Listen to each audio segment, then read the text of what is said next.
What's that? Sounds off. Oh, really? I'm going live.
Committee of the whole meeting for April 16.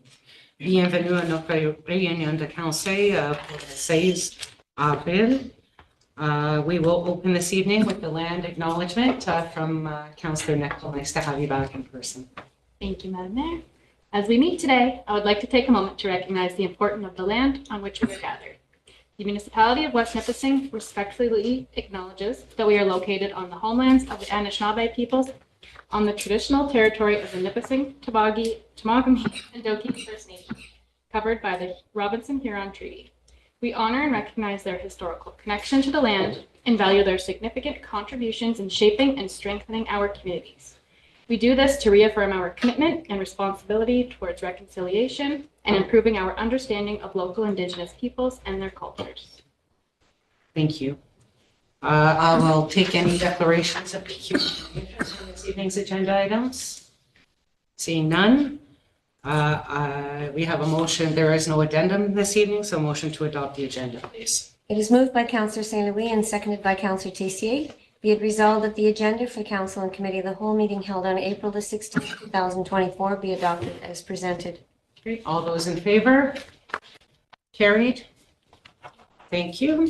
First item on our agenda for this evening, we do have under number 4, delegations and petitions, a delegation from No More Tears, West Nipissing. For the delegation and presentation, I'd like to welcome Madame Josée Rainville, Miss Delia Greenlees, and Miss Kim Kiefer up to present to Council. Thank you for being here. Good evening. Thank you for having us here today to present what No More Tears West Nipissing is all about and the services that we provide in our community. Next slide, please. So I'll start with our mission statement that No More Tears West Nipissing Society is dedicated to addressing the needs of the homeless persons and the ones at risk of homelessness here in our community. Our mandate is to provide assistance to the ones that are homeless. with practical assistance. And we have a particular focus on the ones that have mental health and addictions. I should have better glasses there. So we advocate on behalf of our clients with social services. We help them with housing applications and with mental health and addiction services. We promote community awareness regarding the conditions of why people might become homeless. And we provide information to our homeless and educate them on the services that they can get connected with. So I'd like to present our team. So I'm Jose Rainville. I'm a director and chair. I also take care of the statistical data, and I do night outreach. I'm Delia Greenleaves. I'm secretary. I also do outreach and volunteer coordinator. And I'm Kim Kiefer. I'm director and vice chair, co-chair, however you want to interpret it. And I also, my role is the policies and procedures for the No More Tears West Nipissing. Next slide, please. Oh, and I forgot Linda. Linda Lafontesi is our treasurer. I'd like to introduce Kathleen Jacoto. She's one of our board members. She does the day outreach. She co-leads our day outreach volunteers and also helps with our soup kitchen. Then we have Amanda Wells. She's our night outreach co-lead on our graphic design and currently doing our school education into the school. Lucy Brasso. She is our soup kitchen co-lead, so she runs all the volunteers and what is needed for our soup kitchens, and also does night outreach. And I'd like to add that we have an amazing network of 14 volunteers that helps out with our services apart from the board that's very implicated in the services we provide. Next slide. So our community soup kitchen was open in July of 2023. It currently operates twice a month, and we're hoping with future funding we'll be able to open a little bit more than just twice a month as the need is there. As you can see on the next slide, we have a graph of the need of people that are attending our soup kitchen, and as you can see, the attendance is growing. Next slide, please. So the number of homeless individuals is growing in West Nipissing. We currently have 42 individuals that are unhoused. And you can see where they are at the moment. And as of April 30th, we have the ones that are in the trailers and in the motel will be unhoused. And we're hoping for a mutual solution of how we can figure out where they're going to go. Next slide, please. So here it shows the No More Tears milestones. So in February of 2023, a group of people, we came together, had coffee, and discussed the rising conditions of homelessness here in our community. And we wanted to know, we kind of brainstormed on what we should do. So we started as a grassroots organization, and outreach was started shortly after. And then in April, we had our first donation drive, which was very successful and allowed us to continue with outreach and to open our soup kitchen in July. In August, we saw the need for night outreach. So a group started the night outreach out in August. And in December is when we were officially registered as a nonprofit organization. Next slide, please. This is where I come in. My role, like I said earlier, is that of policy procedures. So when someone comes onto the program, they first initially will meet with Delia Greenleaves, have a little intake interview, so to speak. They fill out an application, and they decide from there if this is something that they want to do, because they can apply for different areas that they want to volunteer in. And we have roughly a 43-page document that people have to read. They sign policies and procedures that need to be signed. They have to have a owner sector check. They have to sign a risk waiver document. There's many facets of policies within the program that we have to make sure we're following through. And my role is to make sure the vulnerable are safe, we as the group are safe, and the community is safe as well. And next slide, please. With the policies, everything is done in conjunction with the Ontario regulations and FIFA, the Confidentiality, Personal Information Act, consent forms, things that are all done as well. Next slide. With the volunteers, as I mentioned, it was a 40-page document, but as you know, policies are always changing, and so you always have to update them. It is now a 43-page document that each volunteer has to read through and sign the appropriate documents.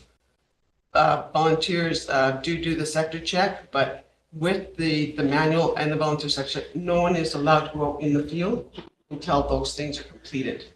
And when they do go out in the field, there is a training process that needs to take place. And those are usually done with the team leaders who have those certifications and credentials to do so. The next slide, please. As far as liability, it's to make sure that we are covered in every way that possibly that we can. We have our team leaders from the outreach that use their vehicles that support our vulnerable to go to appointments and see psychiatrists, doctors, housing, if they're going to look at a place for possible rent, to Lippy, to all different types of resources that we have in place. Their vehicles have to be insured properly. Our community hub is insured for liability. Our directors are insured for liability. All our volunteers are also insured for liability as well. Next slide. This one is for Gail. She's going to speak on the different partnerships that we've developed over the last year in the community. So before I continue, I think we missed a slide where we tell you what outreach does. So we go out and we feed them, we do wellness checks, we assist them to appointments, we help them make appointments, we take them to doctor's appointments, we make sure that they have, the night outreach also does wellness checks, they make sure that they have blankets and hot paws and anything to keep them fed and warm. And in doing that, we partner with these wonderful people. We have Our Lady of Sorrows, who provides us the space for our soup kitchen. We partner with Horizon Women's Center. We partner with EFRI, who comes in twice a month, and they do virtual court because our people can't get to North Bay. And so they provide that, and they also do their check-ins. We also have Pentecostal Church and Field Isabel, who provide us, our people, with clothing free of charge. So we take them there as well. We are partnered with low-income people, Lippy in North Bay, who provide furniture, rent supplement, and also the income taxes recently. We also partner with Alliance, which is a great partnership for us. That's where we take our people for counseling, for medical appointments, psychiatry, addiction counseling. And most recently, we started partnering with True Self, which we are looking forward to such a great partnership with them. We're going to be doing outreach together with mutual clients and just working towards goals. And we're looking forward to working with them. Next slide, please. And So we figured we'd put pictures of what we do because pictures do speak louder than words. We can stand here and explain what we do in outreach, but sometimes putting a visual of what we do gives a bit more of an impact. so the first picture shows a lady that was sent to us by the OPP. They called for us to support this lady back in August. And with the help of our team and all the local partnerships that we have, we were able to have her secure an apartment. She found the apartment, but we just supported her all the way. And after 5 years of being outside, she finally has her own home, and we continue to support her as long as she needs us to be there. The next one, this gentleman hadn't had a shower for a few months, and we partnered with the complex. They allow our people to go in there for $2 and they can shower. So we supply them with shower kits that includes toiletries and towels, and he feels like $1 million. Next slide, please. So here we have an individual that ended up in West Nipissing from Quebec. He's a bit of a traveler. When we fell upon him, he was in distress. He suffers with a lot of mental health. So with the help of No More Tears, we were able to bring him to the appropriate services that he needed. The first picture shows after we brought him to Alliance and was able to connect with a psychiatrist. He needed a blood workup before being put on the proper medication to stabilize him. And the next picture is him waiting at the bank. So it was a 6 months process to be able to get him IDs, as he didn't have any IDs, and to get access to his bank account. So with the help of No More Tears, we've had to travel him to Sudbury, to the appropriate banks and places so he could get connected. And I'd like to add, like, his psychiatrist is amazed on how well he's doing. He's on his 10th injection, and apparently this gentleman has not been doing this well. This is the longest he's done in taking medication and being stable. Next slide, please. As far as the community connections, we do have a lot of connections with the schools. And Amanda is our lead on that. And we have gone to 3 schools already to present what No More Tears is about and dispelling the myths of homelessness. There's a lot of misconceptions out there. And we've actually done a presentation at a local church as well. So we've done very well, had lots of positive reviews, and the students are very good at having questions for us. They're very astute. So we take quite pride in presenting to schools, and we've now formed what we call a Green Army. So, and the Green Army is those students that we go and present to. They now become part of our little group of the No More Tears called Green Army, and helping to dispel those myths when they're out and on the street and seeing someone who's homeless, and they now have a better understanding of what it's all about. Next slide, please. So this is the Ling encampment. We assisted when they were evicted. No More Tears was there right at the beginning. And we were on site with them for 2 days, giving them support, helping them pack their belongings, bringing the belongings where they could put it for storage. The ones that went to a new location, we helped with that move. And then we helped with cleaning up the encampment site to make sure there was no garbage or anything left behind. And we do that with encampments throughout the community. If we see an encampment that was left behind and needs to be cleaned up, that's another services that we've been doing.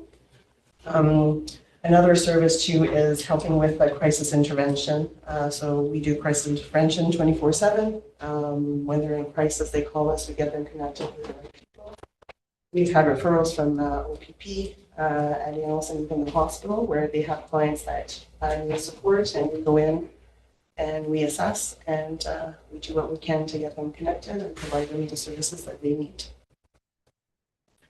Next slide.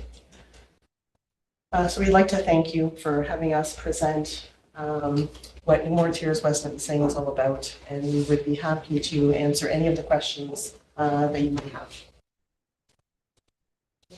Thank you very much for the presentation. It was very well put together by your designer, and a lot of information contained there. You can clearly see the progress that your organization has made over the last year in growing, developing, and organizing. I will open the floor to any questions or comments from our members.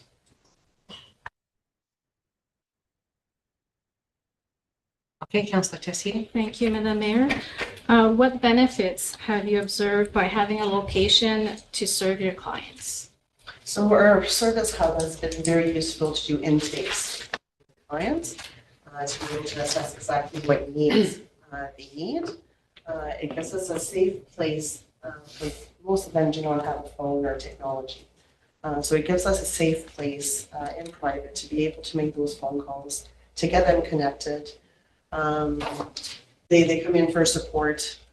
We have other agencies that come in and meet with the clients, and because a lot of the services are out of town as well. Another is last week we had some pretty heavy rainy days, so they have no place to go So they come in and it's pretty quick. They don't stay when they come in. We try and, we're not using it as a drop-in center. They come in, we assess what they need and they're out. So there's a few individuals that are still, on the street and remained on the street for the winter. So they kind of come in, they were soaked. So we give them dry clothes to change in, hot coffee to kind of warm up, and then out they go. So it's, our hub has been very useful in helping with the services and getting them connected. They also feel very safe coming to us. They've built trust with us. So when they need a service that they're not sure that they can handle it on their own, they come in and see one of us and tell us their story, their struggle, and we help them to get to the service that they need. We also take it as a non-judgmental hub. They can come in, no judgments taken. With them going to Alliance, a lot of them have this fear if you have any mental health background. There is usually some government psychosis to the back of it, or official office setting, institutional setting like a hospital. They have that fear. And once we've developed that therapeutic relationship, they are more intent to go and seek out that help with us beside them. When they go to these appointments, one of us is there. So it's not them just, okay, you got an appointment over here, you go. We have that support being with them side by side when they go in. Yeah. That's it. Thank you. Anybody else? Councillor Rivard? Thank you, Mayor. Thanks for the presentation. I feel like I have a better understanding of the group, and it seems like you grew a little more over the past year and became a little more sophisticated as well, right? But I just like to point out, I like the stories that were shown. It shows it's the positive stories, and I think that's something to be very proud of. That's honorable work. So just wanted to say that. Maybe another quick story I can share if we have time. We did have a call last week for a person in the downtown area that was having a mental health crisis. The OPP was there, but it was escalating instead of de-escalating. So when the No More Tears team came, the OPP did step back and let us come in. We were able to de-escalate the situation successfully, and we transported the individual to Alliance to have someone to speak. Other questions or comments? Okay, seeing none. Thank you again to the three of you for the presentation, for the work done on putting the information together, to the rest of your board and your volunteers for the work you do in the community.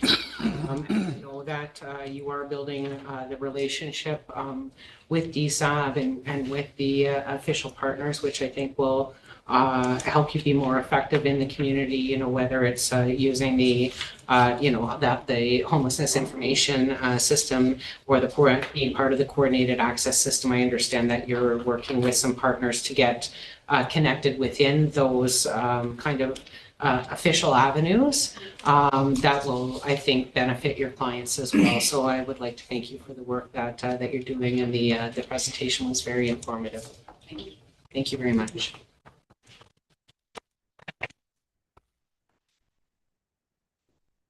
Okay, we'll now move into the committee of the whole section of our meeting.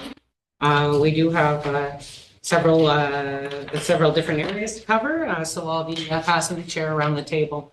To open up, we'll go to emergency measures and public safety with Councillor St. Louis. All right, thank you, Madam Mayor. So under emergency measures and public safety, we have one item, which is Leclerc Road, Voyager Cycling Trail. And I will pass it to the Director of Infrastructure, Ms. Hennings, to provide you with further information. So Council requested information if there's potential grants, for cycling on Leclerc Road. I'm assuming that this would be grants that would help us as we go forward with doing asphalt rehabilitation on Leclerc Road.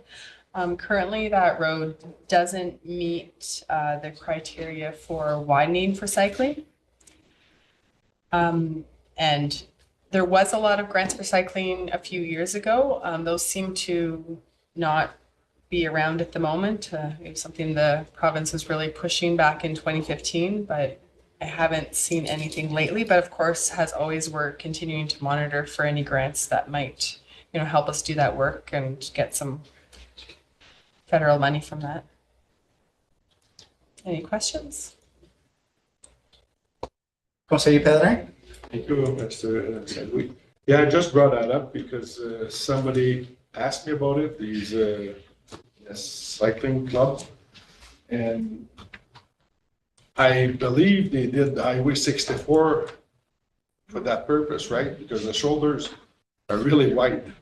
Is that the intention of because it's the bicycle trail? Yeah, I believe that is why 64 has the paved shoulder. Okay. But that's so- one of the reasons that it has the paved shoulders for cycling. Okay, so I would have thought like if they're gonna spend that much money on a major highway, you'd think a few bucks more just with one of our roads. Yeah. Just a thought. Yeah, no, and unfortunately, it has a lot to do with traffic counts on the highway, on whether those paved shoulders are warranted, and the traffic counts on Highway 64 are obviously a lot higher than they are on our roads, but we're not quite there yet. We have a lot of traffic on that road, but not quite enough for paved shoulders. Okay, thank you. Anyone else? Any questions? Conseiller Tessier? Thank you, Councillor Chair. Just to provide better guidance, the specification and requirements, sometimes you have a certain amount of space for the cyclists and then for the road, for the vehicles to travel on. And then sometimes it's highlighted with a line, like to separate the cyclist from the vehicle. Is that a possibility that could be done eventually on that road to identify like the paths? So if we were to add lines to that road, you'd probably also want the paved shoulder as well, because if you're putting a line, it would be right now you'd need to widen out. Otherwise, your line would be right on the edge of the road and right on the edge of the granular, so it wouldn't really be giving cyclists very much room.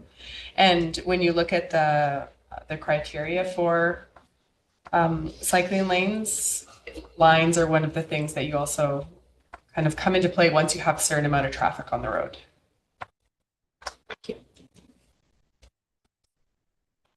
Anyone else? Or? No? All right, that's it. So back to you, Madam Mayor. Okay, thank you very much. Next, we'll move on to the Public Works Committee with Councillor Gagne. Vice Chair, thank you. Thank you, Madam Mayor. And Madam Mayor, if I can maybe ask you if somebody raises their hand, if I don't see them, just to let me know. So we'll start with the no-cut policy review. So this was an item that was brought by Monsieur Rignard when we first started our mandate as councillors. So I would like to pass it on to Ms. Enning just to highlight maybe some criterias in there and to see if there's any questions. So back to you, Ms. Enning. So in my memo, I reviewed this policy and I'm providing some updates, I think, that would help make this a little more relevant. One thing to note is that just trying to think where it was, for recommendations, we had, I know we're talking about housing and multi-unit housing and that being something that's really important right now. So we are talking about, we could have exemptions if someone were building, a multi-unit residential and they needed to cut for the gas or whatever, then that would be an area where council might consider granting an automatic exemption. I put in here a recommendation of 4 units or more. That would be something that I would leave that to you to determine. But most of my recommendations are just to kind of put the emphasis on the contractors and people who are needing those cuts, making sure that we've got a clear policy in place, that people are aware of the policy when they are getting building permits, where they're purchasing homes. And obviously in emergency cases, we would be giving exemptions to this no-cut policy. And to be clear, the policy, once we do pave a road and then it falls under that no-cut, we do send out a letter to all the residents advising them that they're going to be under a 5-year no-cut. We do that prior to paving so that if they want work done, they can get it done. So we are talking about if we are going to grant an exemption, like we'd like to keep exemptions as rare as possible because we want to maintain the integrity of our asphalt that we're putting down. But for example, if, you know, for whatever reason, someone purchased a home and they weren't aware that that exemption was in place, then those are the places where we might consider an exemption. But if the homeowner had received that exemption notice, then we would not be wanting to grant exemptions in those cases. Any questions? Any questions by councillors?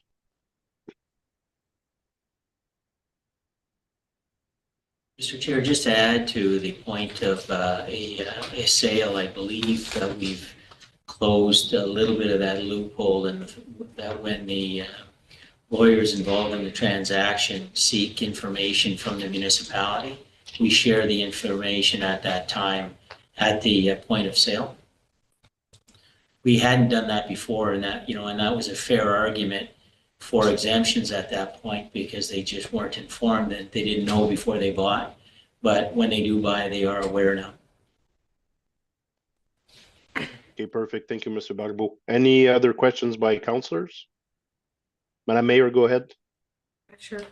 Sorry, you mentioned briefly that current property owners that are along routes that are going to be paved are informed prior to the work commencing, so that if they do want to connect in, if there's anything that they want to do that would require disturbance of asphalt, they have a window of opportunity to perform that work before the no-cut policy is, before the work gets done and then they're stuck. Yes, and we also make the utility providers aware as well. Okay. Because in some cases, they may have work planned. And is that the case for both developed properties and, say, vacant properties along the route? So, if you have, say, a recently granted subdivision application, or you have somebody who has a large piece of property that they may want to, that they would also be informed. So all property owners, not just developed properties. Yeah, our letters go to all property owners. Okay, thank you very much. Thank you, Mr. Thank you, Chair. Thank you, Madam Mayor. Any other questions by council members?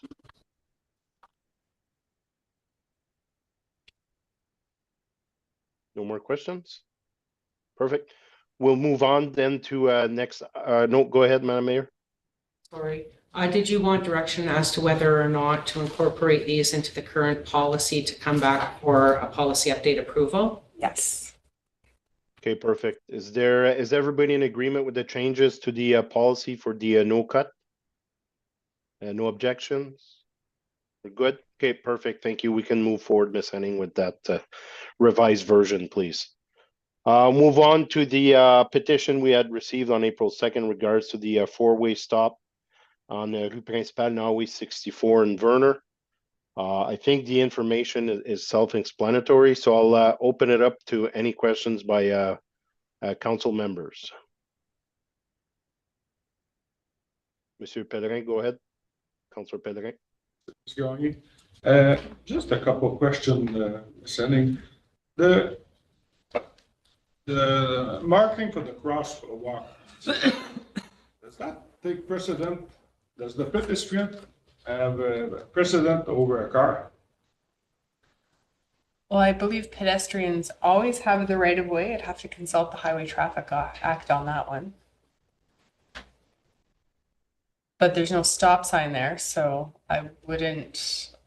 That's what I mean. The lines are there, but there's no stop. So I think it's pretty misleading for kids. You go by, and especially you got a cross guard helping you go by. Half an hour later, you can come back. And since the splash guard has been open, the kids come back and it's a false sense of security. You know what I mean? So that's why people were asking me about it for some kind something to be done with that corner, either a four-way stop or a flashing light or something to alert, because Highway 64, like we just said a while ago, it's got lots of traffic, it's got transports, it's got triaxle for the gravel. You don't stop on a dime. Yep. No, and I mean, I don't disagree with you. And ultimately, though, that this is an MTO corridor, so it's going to be an MTO decision whether a stop sign goes in there. Yeah. My next question, like, to go forward with this, do you as a staff, we request that from the MTO? I believe council would bring it to the MTO, or We would write the letter on behalf of council, but we would probably want a resolution from council that expresses council's wish to have a four-way stop.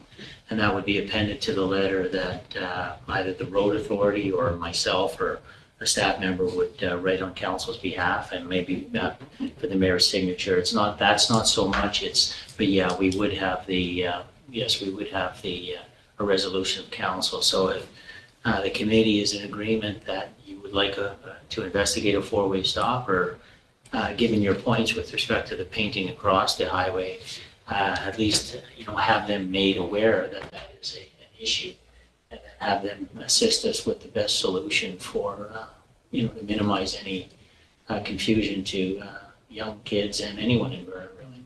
Yeah. So if it's council's wish, and then the chair will poll council, then we would have a resolution at the next meeting. Yeah, I'd like that, because the people have brought up a good point, especially since, like I said, the splash park has been built. Kids are not just going to school and go home. They go home and then they come back to the splash park, and there's a lot of traffic across 64. So I hope council can support that, and we'll see. Thank you, Monsieur Pellerin. Councillor Pellerin, any other questions by a council member? Go ahead, Madam Mayor. Thank you. Just, and it would have been before your time, sorry, through you, Mr. Chair.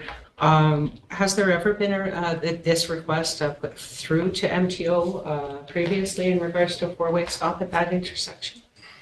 not that I'm aware of. I don't recall. I agree with Councillor Pellerin. I think that the safety concerns at that intersection are obvious. People are turning off of a busy 90-kilometer-an-hour highway onto another highway. And even if it is marked 40, it doesn't necessarily always register in drivers' brains that it's time to slow down. The splash pad, the arena, and the school are all high-traffic locations for children's and families and people of all ages in Vernon. And I think that a four-way stop would help to ensure safety of residents. So I would be in support of Councillor Pellerin's request in this case. Thank you. Thank you, Madam Mayor. Any other questions by council members? St. Louis. More questions? St. Louis. Oh, Councillor St. Louis, go ahead. Thank you, through you, Mr. Chair. Not so much a question as a comment. I did just look as we were talking, and pedestrians do have the right of way, even if there is no stop sign, there's a crosswalk. However, like you said, it doesn't mean that the traffic will stop, and the last thing we want to see is somebody get hit because they think they have the right of way. So I would definitely support your recommendation, Councillor, that we approach the MTO and see what we can do, whether it's a four-way stop or even a flashing amber light or something to that effect that you see at numerous crossing, that at least that will slow the traffic down. Thank you, Councillor St. Louis. Any other questions by council members?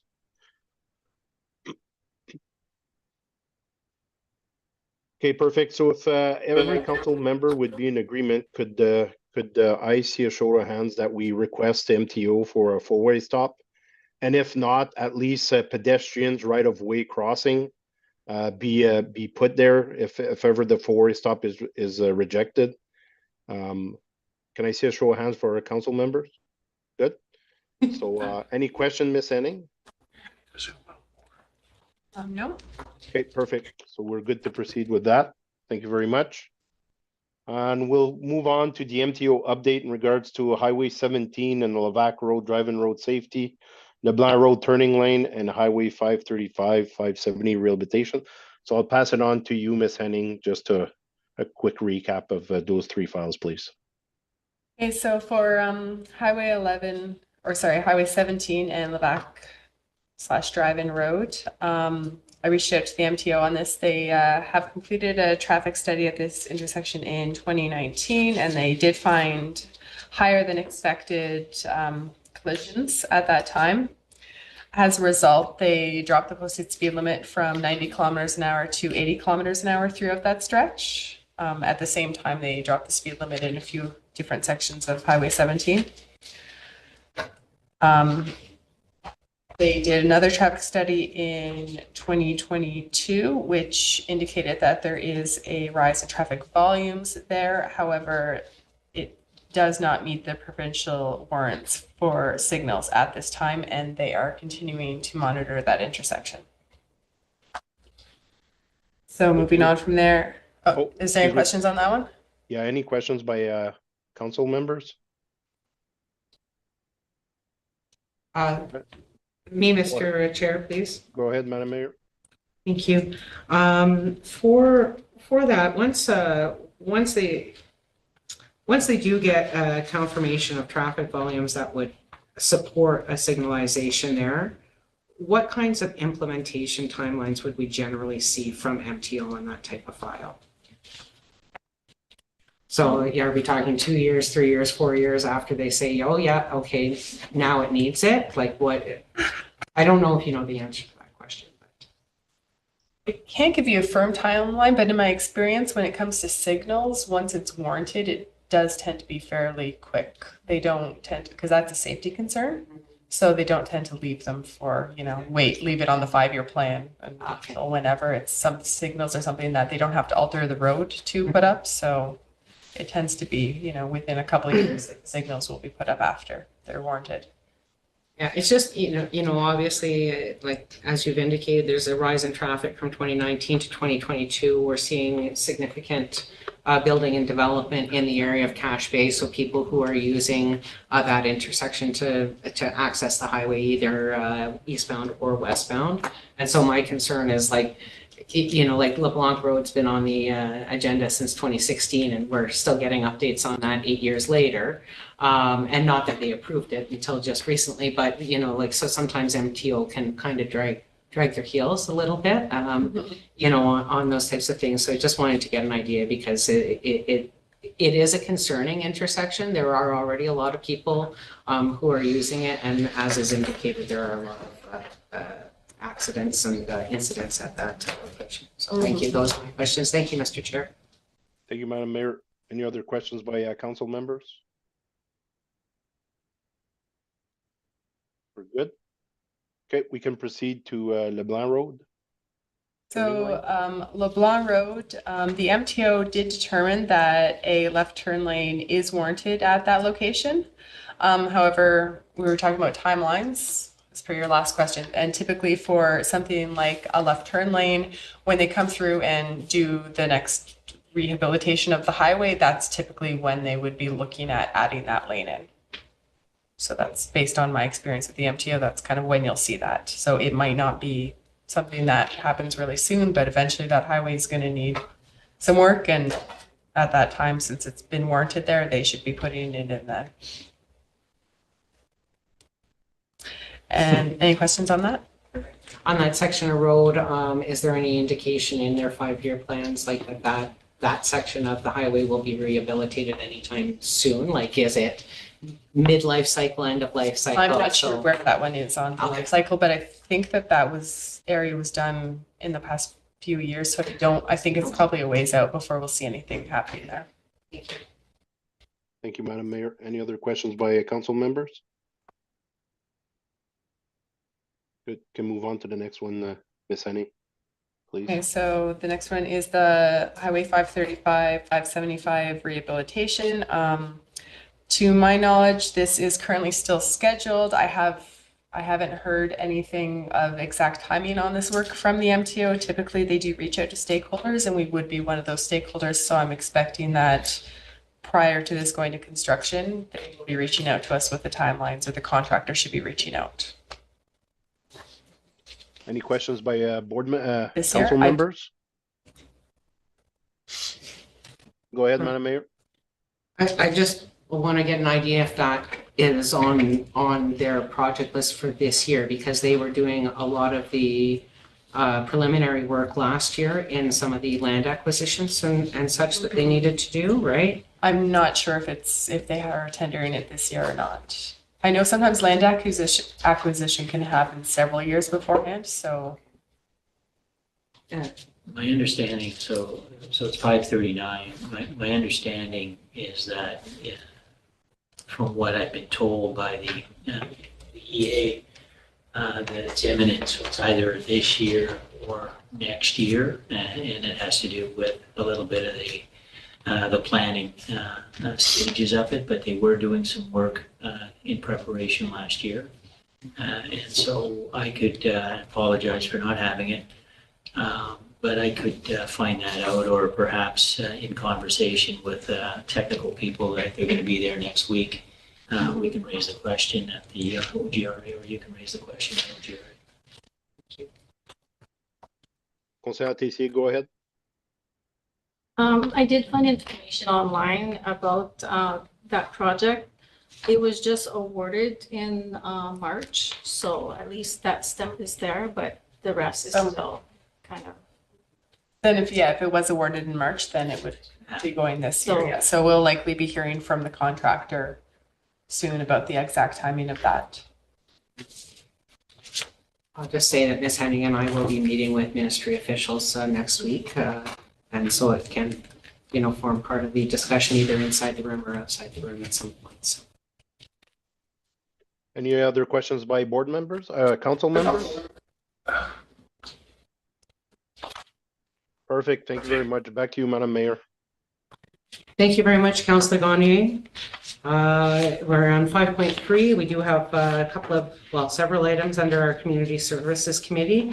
I will pass the floor to Councillor Rivard, our chair. Thank you. Thank you, Madam Mayor. So the first item is an update on the Friends of the Beach for 2024. So I'd like to pass that over to Mr. Lang. Thank you, Mr. Chair. I'm just going to try to manage the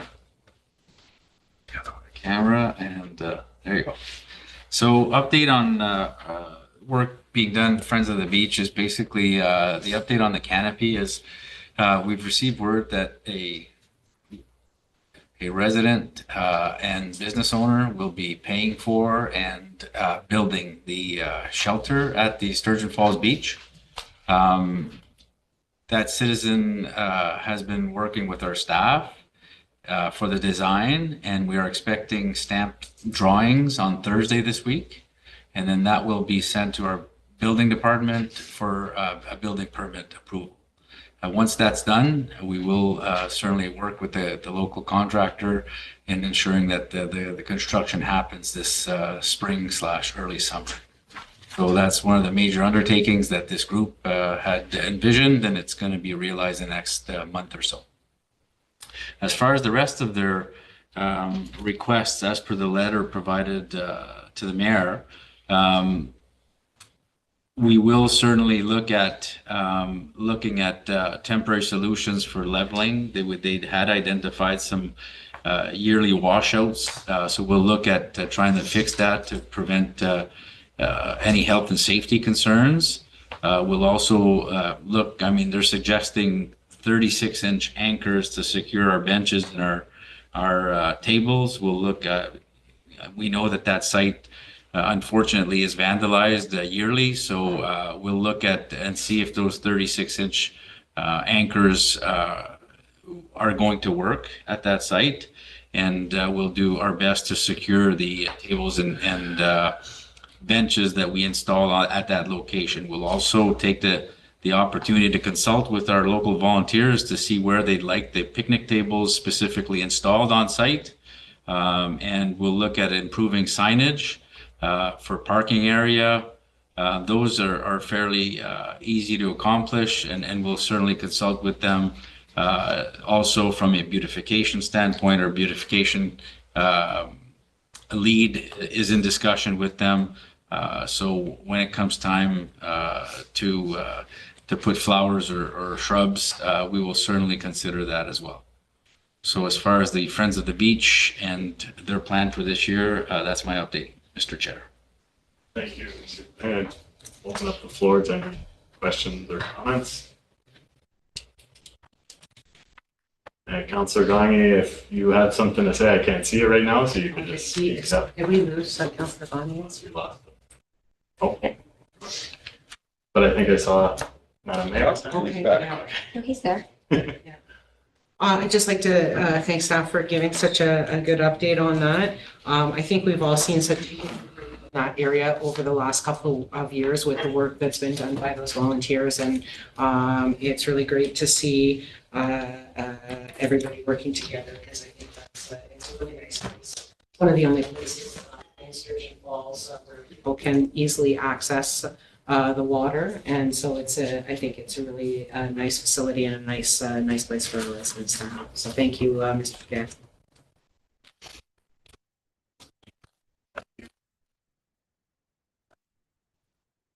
I'd just like to pinpoint that last point. I think less the lots of vandalism. I think it would be a good idea to maybe send out a bylaw officer at lunchtime, at least for the last month or two of school, just to try and limit that kind of kids may gather there at lunch during school, and it may kind of, I don't know, scoop them away from trying to hang around there and vandalize and stuff. It seems like a good request.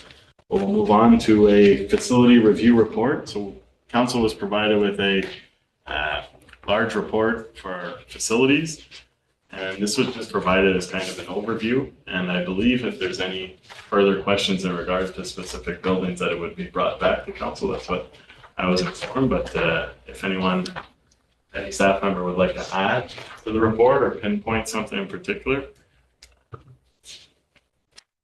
I could add, Mr. Chair, if you wish. So yeah, this is the report prepared for us by an engineering firm. It dates back to 2022.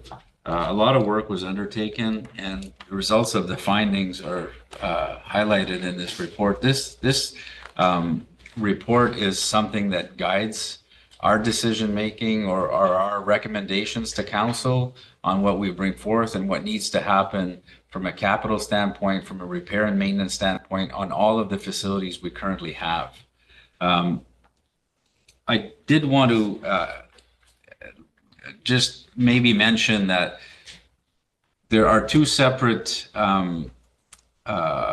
capital asset management. So we've got our facilities, bricks and mortar, our buildings. What's not included in this, so you see that they've provided a 5-year capital budget and so year 1 to 5 and year 6 to 10. What's not covered in this are all of our parks, our playgrounds, our beaches, our sports facilities and fields such as baseball, soccer, our outdoor rink facilities, like the rinks themselves. You'll see that the buildings associated to our rinks are addressed, but the outdoor rinks, as council see this evening, you've got some pricing on just the construction of an outdoor rink, and they're not inexpensive by any stretch. It doesn't include our beach volleyball or tennis courts. It doesn't include our docks. It doesn't include our boat launches. So all of that exterior facility requirement, because we still have to maintain, we still have to upgrade, and we have to repair, all these facilities are not. We've done the in-house analysis of our parks and our playgrounds and our splash pads. Those are that's more infrastructure we have that is not listed in here. And this is something that we'll be bringing forward to council as an overall, including buildings and all outdoor space and facilities, to give council a complete picture of what our infrastructure needs, what our capital needs are going to be in the next 10 years. I'd also like to point out this was done in 2022. As we know, prices have increased in construction. So, and they do mention, the engineers do mention that. And like anything else, a building will sometime be analyzed and assessed, and then all of a sudden something breaks on it. whether it's a rooftop, HVAC, you name it. So this is to be reviewed. They say every 5 years our building should be reviewed, but we will endeavor to review this plan on a yearly basis and make adjustments accordingly. And when we come to council with budgets and recommendations at budget time, this document will certainly guide us in our recommendations. Thank you, Mr. Blaine. Just another on it. So, you can delve into the detail, but really it is a snapshot from the engineering firm. It also will serve in council's term plan. So certainly we would use it internally to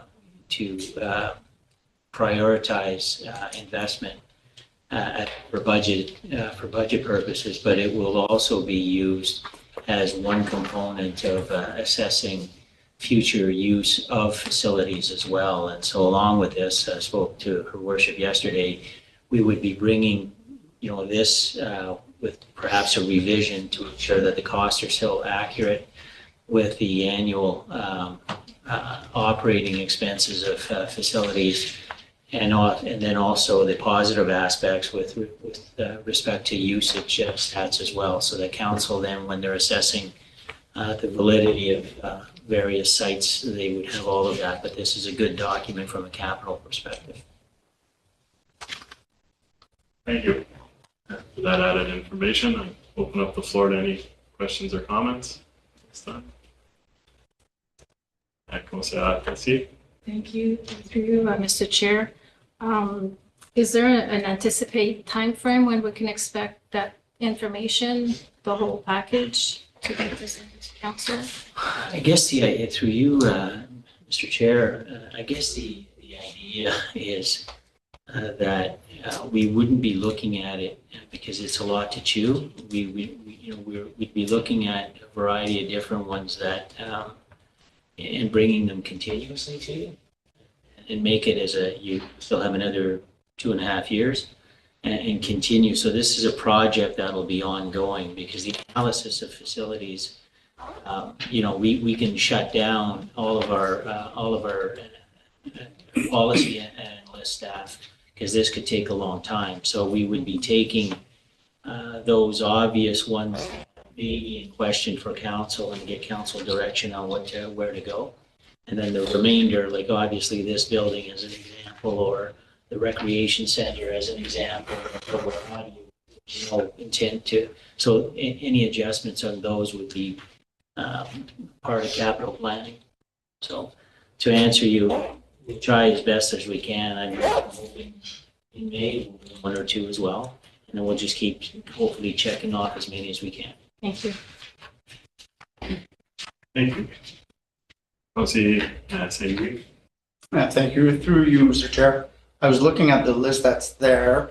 A while back, I had asked about that big storage garage in Cache Bay, that if it was still being used or not. And apparently it is, but it's not on there. So is it just because it's not covered in the same thing, or it's just not there? I think there were a few, and the mayor indicated that there were a few oversights that were not caught on this one. And I guess there's that one. But that's Quonset Hut, right? Quonset Shed. Yeah. And to add to that, that's not a building that generally is under my direction. That would be more of a public works building, similar to fire halls. We did not have them reviewed. You'll see the field fire hall because it's attached to the library, and you'll see the Monetville Fire Hall because it's attached to our community center. But when we took this out, we only concentrated on buildings that basically were key buildings of our municipality. So Cache Bay Community Center, complex, arenas, town hall, and then we went out to our secondary buildings. But I did not include any buildings for public works. Okay, perfect. Thank you. Thank you. Thank you, Mr. Chair. When Mr. Poulin and I spoke as well, a couple other structures were identified. So the building on Scouts Island was not included in here. There is a structure at the Verner Scouts correct property Is there anything else that kind of caught your eye that's not here that, And those will be done this year. And the other building that was not captured in this, that will be done this year is the Club 50 building in Cache Bay. that's, yes. Okay. Thank you. Thank you. I'm sorry. Oh, Conseiller. sorry. Oh, Madam Mayor. Okay, I'm sorry, Councillor Gagne, I just have one other question. So when the report lists like some of the costs and stuff, are those like, do they distinguish between kind of ongoing maintenance costs and like true capital investment in buildings? Like, so are some of the kind of maintenance issues or some of the like kind of deferred maintenance on the buildings included in these prices? So, you know, changing a toilet or like the stuff that generally we would handle in-house on an ongoing basis? No, it's not. This is more of a key building component review. They wouldn't do flooring, or they wouldn't do paint, or they wouldn't do regular maintenance or regular repairs. They basically concentrate on the more key functionalities of the buildings itself. Thank you, Mr. Chair. Thank you. I'm over here. Conseiller Gagné. Thank you, Mr. Chair. Would it be possible to know which project will be attacked this year? And what's the capital budget allocated for this year? And I guess what I'd be interested in is probably a 1 or 2 year plan of what we're going to be attacking in the following years, depending on how much capital budget that we have. I mean, like, it's nice we have this report from an external set of eyes, but I'd like to see our own reports with recommendation from our staff in regards to what's being done this year and what will be done in the next 2 or 3 years, please. So, Mr. Chair, thank you. That's an excellent suggestion, because this is an external report that's an all-encompassing report, and in addition, you know, even with roads need studies and that, then we operationalize those at the local level, and then staff takes that, and then they bring you with their suggestions going forward to chop away at that. And so if, pending time, because we're into the implementation phase right now, not as much in the analysis phase, but we will be, obviously, because we're starting in late spring to get ready for the next budget cycle, and then hopefully we meet with council in September, October. So we will be having that, and hopefully we can bring that to you probably by June, Councillor Gagne. Okay, perfect. Thank you very much, Mr. Chair. Thank you, Mr. Barbeau. Thank you, Councillor Alfetsi. Thank you, through you, Mr. Chair. There's a property listed in the other document, but not in the report. 155 Salter, the Family Resource Center. I believe that's now the Horizon Women's Shelter. Correct. That building, through you, Mr. Chair, that building was not reviewed. And that's something that's an asset that, yeah, you're absolutely right, Councillor, that we should look at. And never, so it'll be interesting, and I'll speak to the, enjoy speaking to the executive director, but I don't believe we've ever put resources in there since I've been here. We own it, we provide them for a dollar, but I think they have an envelope of money that maintains all aspects of that building, but I'll confer and confirm that, because I can tell you, since I'm here, since 2000, we've never actually expended any money there. Just the follow-up question, sorry. So if renovations are done, do they go through you for permission, or if it's? I don't recall, I don't know that we've ever had anything come here. So I'll have to have a look at that.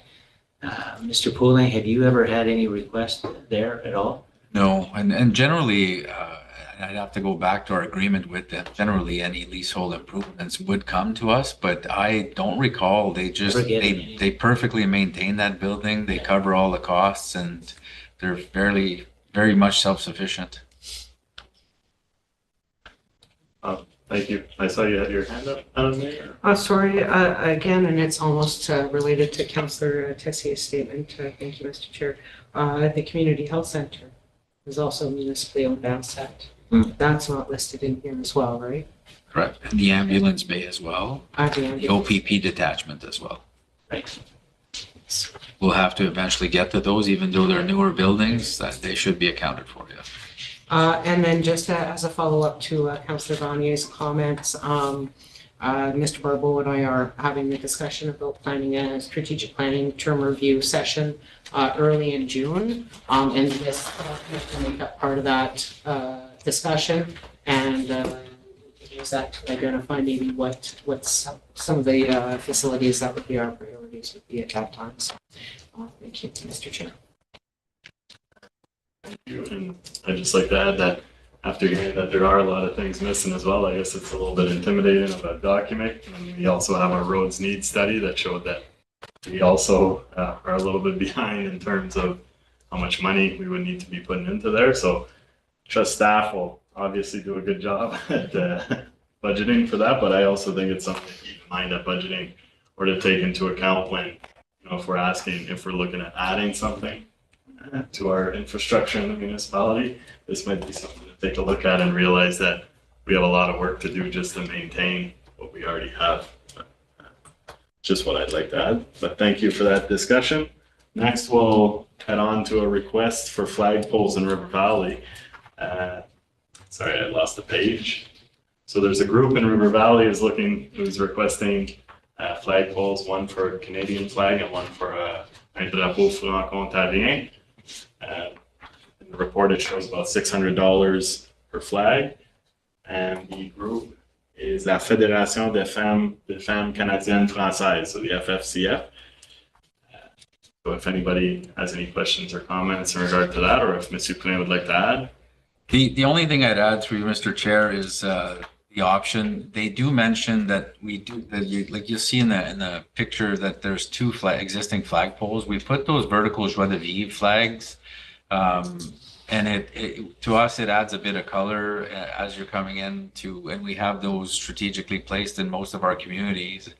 The group suggested that potentially we take one of those flagpoles and convert them to install the Canadian flag, and then to add one flagpole for the Franco-Ontarien flag.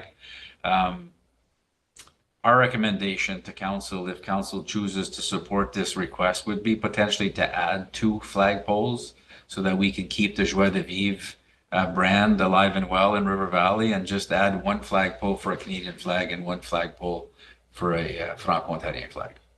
That's all I had to add, Mr. Chair. Thank you. Some good info. I'd like to open up the floor to any comments or questions. All right. Madame Conseillère Tessier. Thank you, through you, Mr. Chair. In the past, there was a third flagpole with the Francophone flag. I did speak to some individual who remember, but I think that pole, when they had difficulty pulling up the flag, or mechanically it was, so maybe that's the reason it was brought down. Okay. So I'm not sure if the municipality could put another flagpole. That we're looking for council for direction on that. Yeah.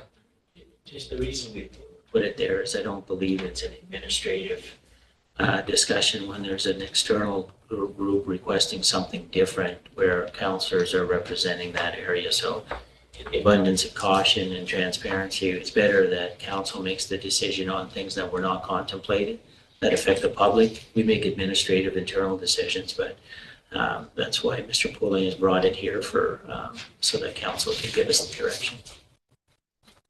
But you're right, the Wikipedia has three flag posts. Oh, yeah, it's just You go to how it got Wikipedia. there and how it got removed, I don't know. But, there was one there before, so There's evidence. to me, yeah, so to me, I would like to see at least the one extra pole to be erected so that the Francophone flag or other flags could be flown, depending on the year or the month. Thank you. Question. Councillor. Thank you, through you, Mr. Chair. I'll just add, I like the idea of adding 2 flagpoles. It seems like a pretty minor request, and I think we could accommodate that. Thank you. Madam Mayor. So, I like the idea of keeping the Joie de Vivre flagpoles intact. I think it does add nice color in the entrance to River Valley. So I would support doing new flagpoles for the Canadian Franco-Canadian flag. Thank you. And I saw Conseiller Gagné. Yes, thank you, Mr. Chair. Question through you, Mr. Chair. Do we currently have a policy or a bylaw in regards to flagpoles or flying flags for the municipality? Because I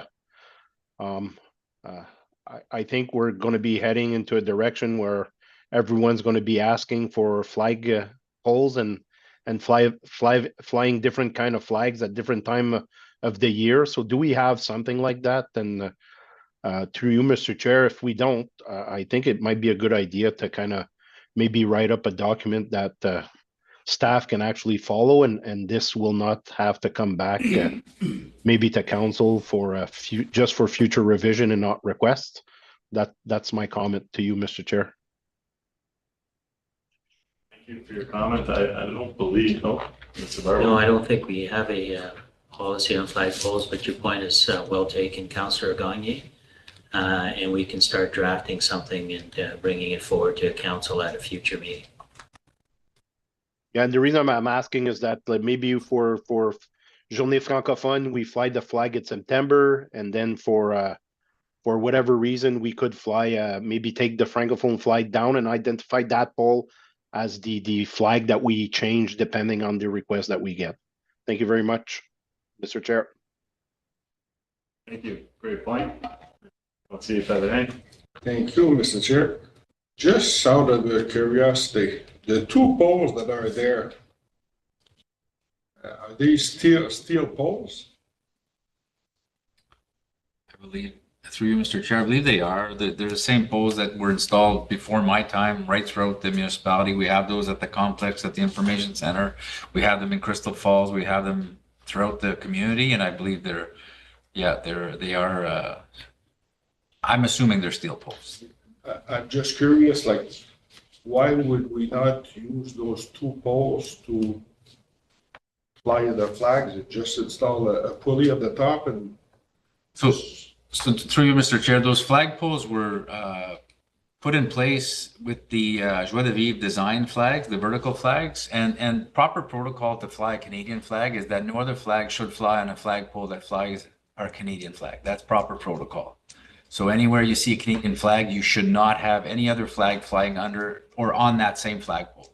So that's why if council's agreeing to have a Franco-Ontarien flag flown in River Valley, it would need a separate pole.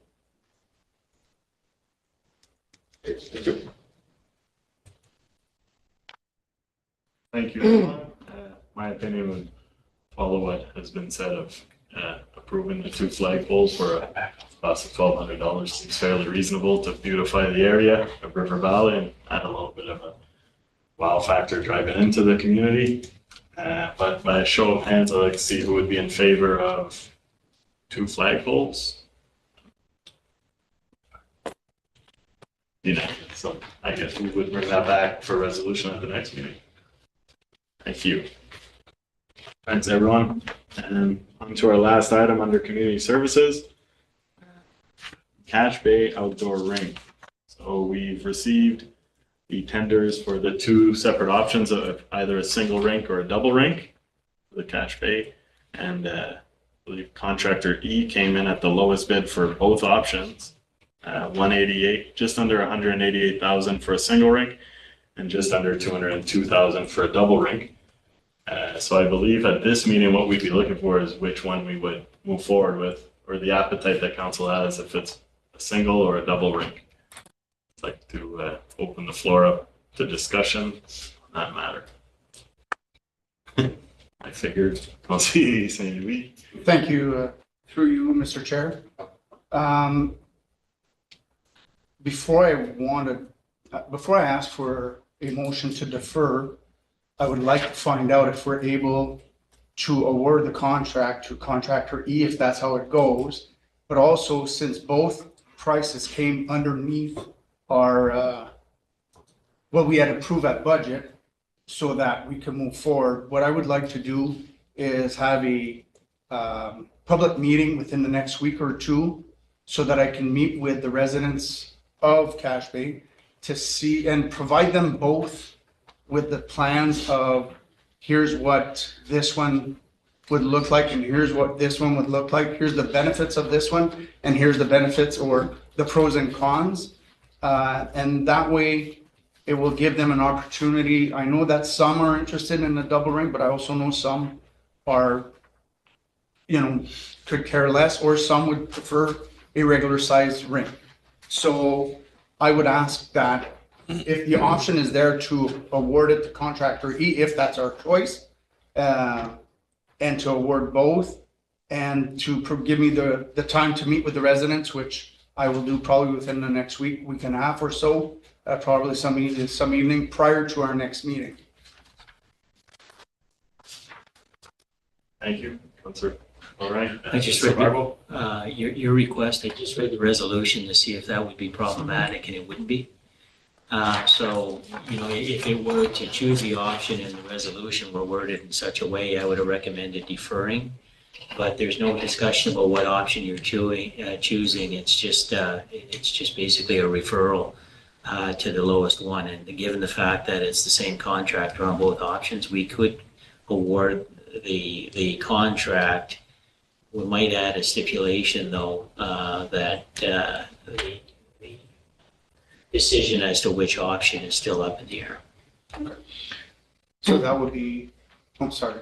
So that would be my my preferred option. That way I get, at the end of the day, I don't want myself or certain individuals making that decision for, the members of, and, some of it might be on me. I should have taken the proper steps earlier. But once I saw the totals, I was actually pleasantly surprised at both. I didn't think it'd be that close. So if, for a difference of $14,000, and which both of them falls under the budget that we had approved, if we can provide the residents with what they want, then I think it's best to do. Sorry, but The only thing, through you, Mr. Chair, the only thing that council could go with your suggestion. However, we won't be able to officially award it to the contractor until we know specifically the project that we're awarding or approving. So to that point, that we wouldn't be able to confirm, and the contractor could not start until we know specifically. That's right, or there could be groundwork, but the way the resolution, and perhaps, Madam Clerk, you could read the resolution. It's not for voting, but just to show you that it doesn't reference the option. It just referenced the award, I think. So just read the resolution, see if I'm wrong. Whereas a request for quotations were sought for the replacement of the Cache Bay outdoor rink, and whereas 5 quotations were received, and whereas council has considered the quotation and concurs with the recommendations received, it resolved that the quotation for the replacement of the Cache Bay outdoor rink be awarded to blank, being the lowest quotation meeting all specifications. So they didn't speak to which one it is, so that's a generality. Okay. So my recommendation from a procedural perspective, though, would be that in next meeting, we would have a resolution providing the option of that quotation. Thank you.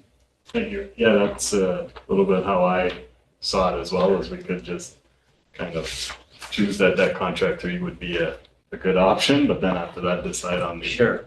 I mean, it's 6.5 and a half dozen of the other, because if they can't start, they can't start.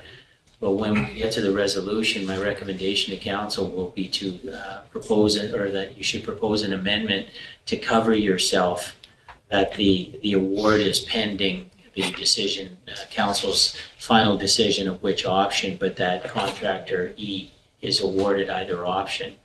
So if you want to have it done that way, that's fine. The other cleaner way of doing it is basically amending is basically just having a deferral to the next meeting. And then that way it'd be the same result. Conversation I had with you, Councillor St. Louis, was whether the Director of Community Services believes that the project is jeopardized with a 2-week delay, and no, that's fine. May I just add, just to muddy the water a bit more, Councillor Sang will go back, consult, and get, the residents from Cache Bay's hope as to how they'd like to see that rink. Councillor Sangui comes back and shares the information with his fellow councillors. Doesn't mean council as a whole will vote on what Councillor Sangui hears back in the community. So I understand that. So what would happen there would be in committee the update. Okay. The resolution will be either amended after. Yeah, and just so Madam Mayor had her hand up, then we have Councillor Pellerin. Thank you very much, Mr. Chair, through you. I don't actually have a question. I think the way the resolution is written, there would be no issue with council passing the resolution tonight. I am in support of Councillor St. Louis taking the time to get feedback from the residents to make sure that the facility is going to suit the needs of the people in Cache Bay. And I do take your point, Mr. Poulin, about muddying the waters. But I, for one, if a councillor is taking the time to do consultation with people and comes back and speaks to what he feels is best, I would support whatever Councillor St. Louis comes back with after he's spoken. So you won't have any issues with me. But I think that the way the resolution is written, we could proceed to tonight and then just confirm the option. When I spoke to Councillor St. Louis, he said it wouldn't take him long to kind of get the information. Thank you. Hey, Councillor Pellerin. Thank you, Mr. Chair. Yes, I do support Councillor St. Louis' way of thinking. I got a two-part question. Was those bids open publicly? And if yes, why aren't the contractor's name there? So essentially, through you, Mr. Chair, they were opened publicly, but for a brief period of time, they were not supposed to be open publicly. So we took the live stream down. And then the reason, through procurement law, the reason we didn't provide the contractors' names is because council should base their decision on the price and options at hand and not the contractor. So in this case, the same contractor is the lowest bid on both options. But if you would have a lower bid from two separate contractors, one's lower bid for option A, the other lower bid for option B, through procurement, it's the decision should be based not on who the contractor is, but on the price and the options presented to council. This is why we took our video down, and this is why we are not providing contractor's name until council's made the decision. I understand. Okay, thank you. Thank you. Good question. Councillor Tessy. Now, through you, Mr. Chair, I have viewed that video, so I kind of have an idea of who the ABCDE is. So to me, it wouldn't have, it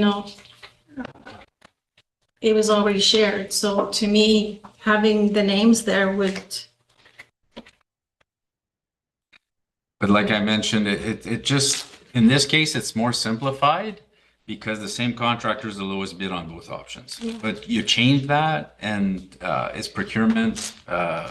It's good procurement practice to do it the way we are. And unfortunately, we did open it. We live streamed it. The video was posted for a brief amount of time, but it was taken down once we realized it. Yeah, and I do believe that the discussion is just in regard to option A or and like the one rink or the two rink, not necessarily the contractors or the naming of the contractors. We've had I think the explanation has been provided as strong enough, but sorry, madam, are you gonna? Yeah, well, I just would like to, in support of what Mr. Poulin is saying, because there were two different options, they want to be extra sure. The council is not picking option one because they like that contractor better.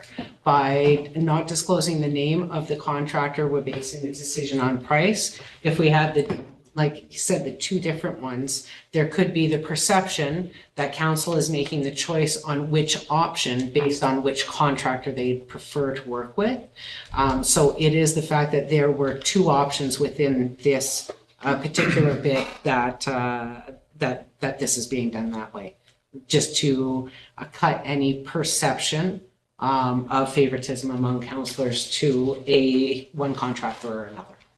Thank you, and I believe it's a unique situation too, where there's two options. Usually it's just one option and we get a bunch of tenders, so. But sorry, Conseiller Gagné. Your turn.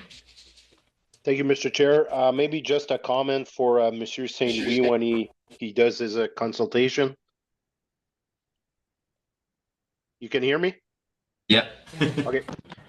I understand that having a double pad versus a single pad is only $14,000, but let's not forget that the new pads are gravel based. So I know you mentioned the other day also you'd like to have maybe basketball courts, and I don't think you can play basketball on gravel. So maybe if you can share that information with your constituents in your ward, it might have an impact. For me, it would have an impact. So I just want to make mention of that because we are at budget crunch time and everything is way more expensive than we thought.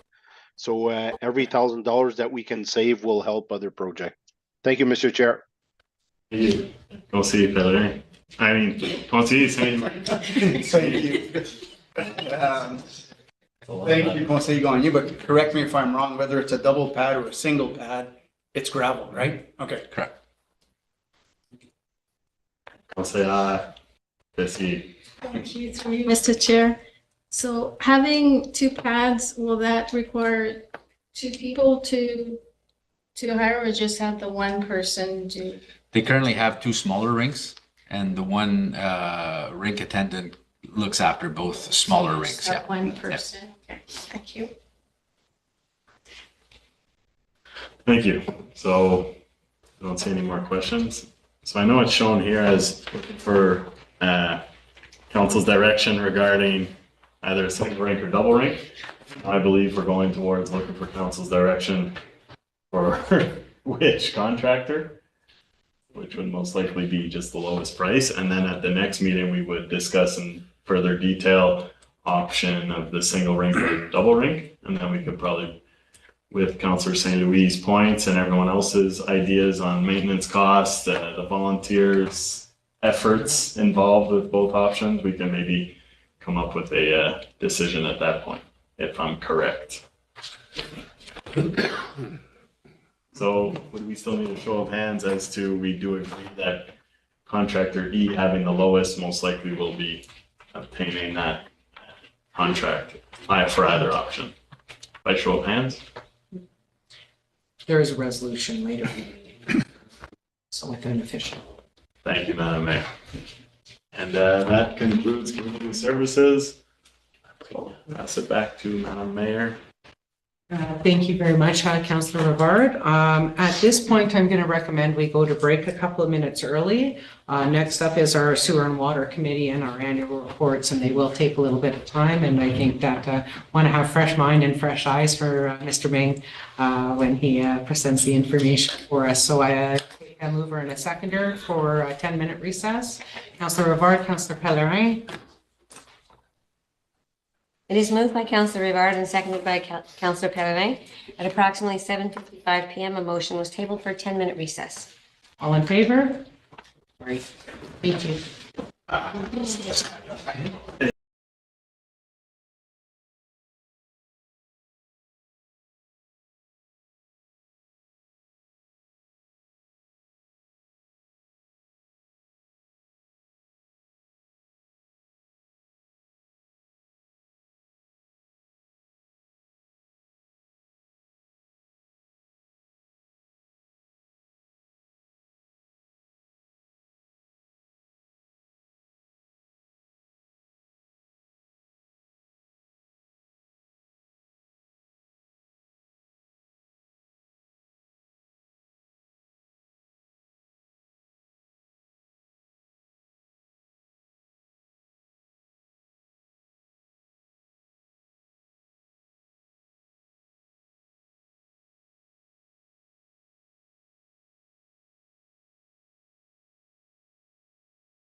Thank you very much. Welcome back after our short recess there. We're still in our committee, the whole portion of the meeting. We're moving on to item 5.4, Sewer and Water Committee. With that, I will pass it to our chair, Councillor Pellerin. Thank you, Madam Mayor. I guess I will pass it to Mr. Valdor or Mr. Ming. Oh, for this kind of technical report? So it's an annual requirement that I provide council with summary report and an annual report for the 2 treatment plants. So you have the 4 documents for the Verner and Sturgeon Falls water treatment plants.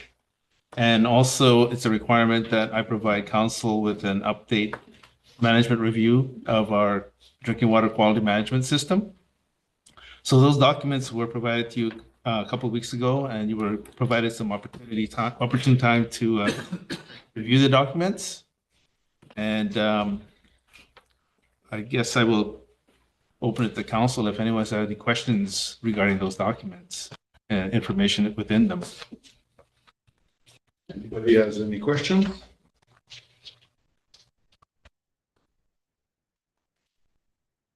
Madam Mayor? Just on the first Sturgeon Falls summary report, there were trainings that were indicated would take place by April 15th of this year, and those trainings have been completed. They have been completed. Thank you. I've got a couple of questions. If nobody else has got any? Oh, Madame Tessier? Thank you, Mr. Chair.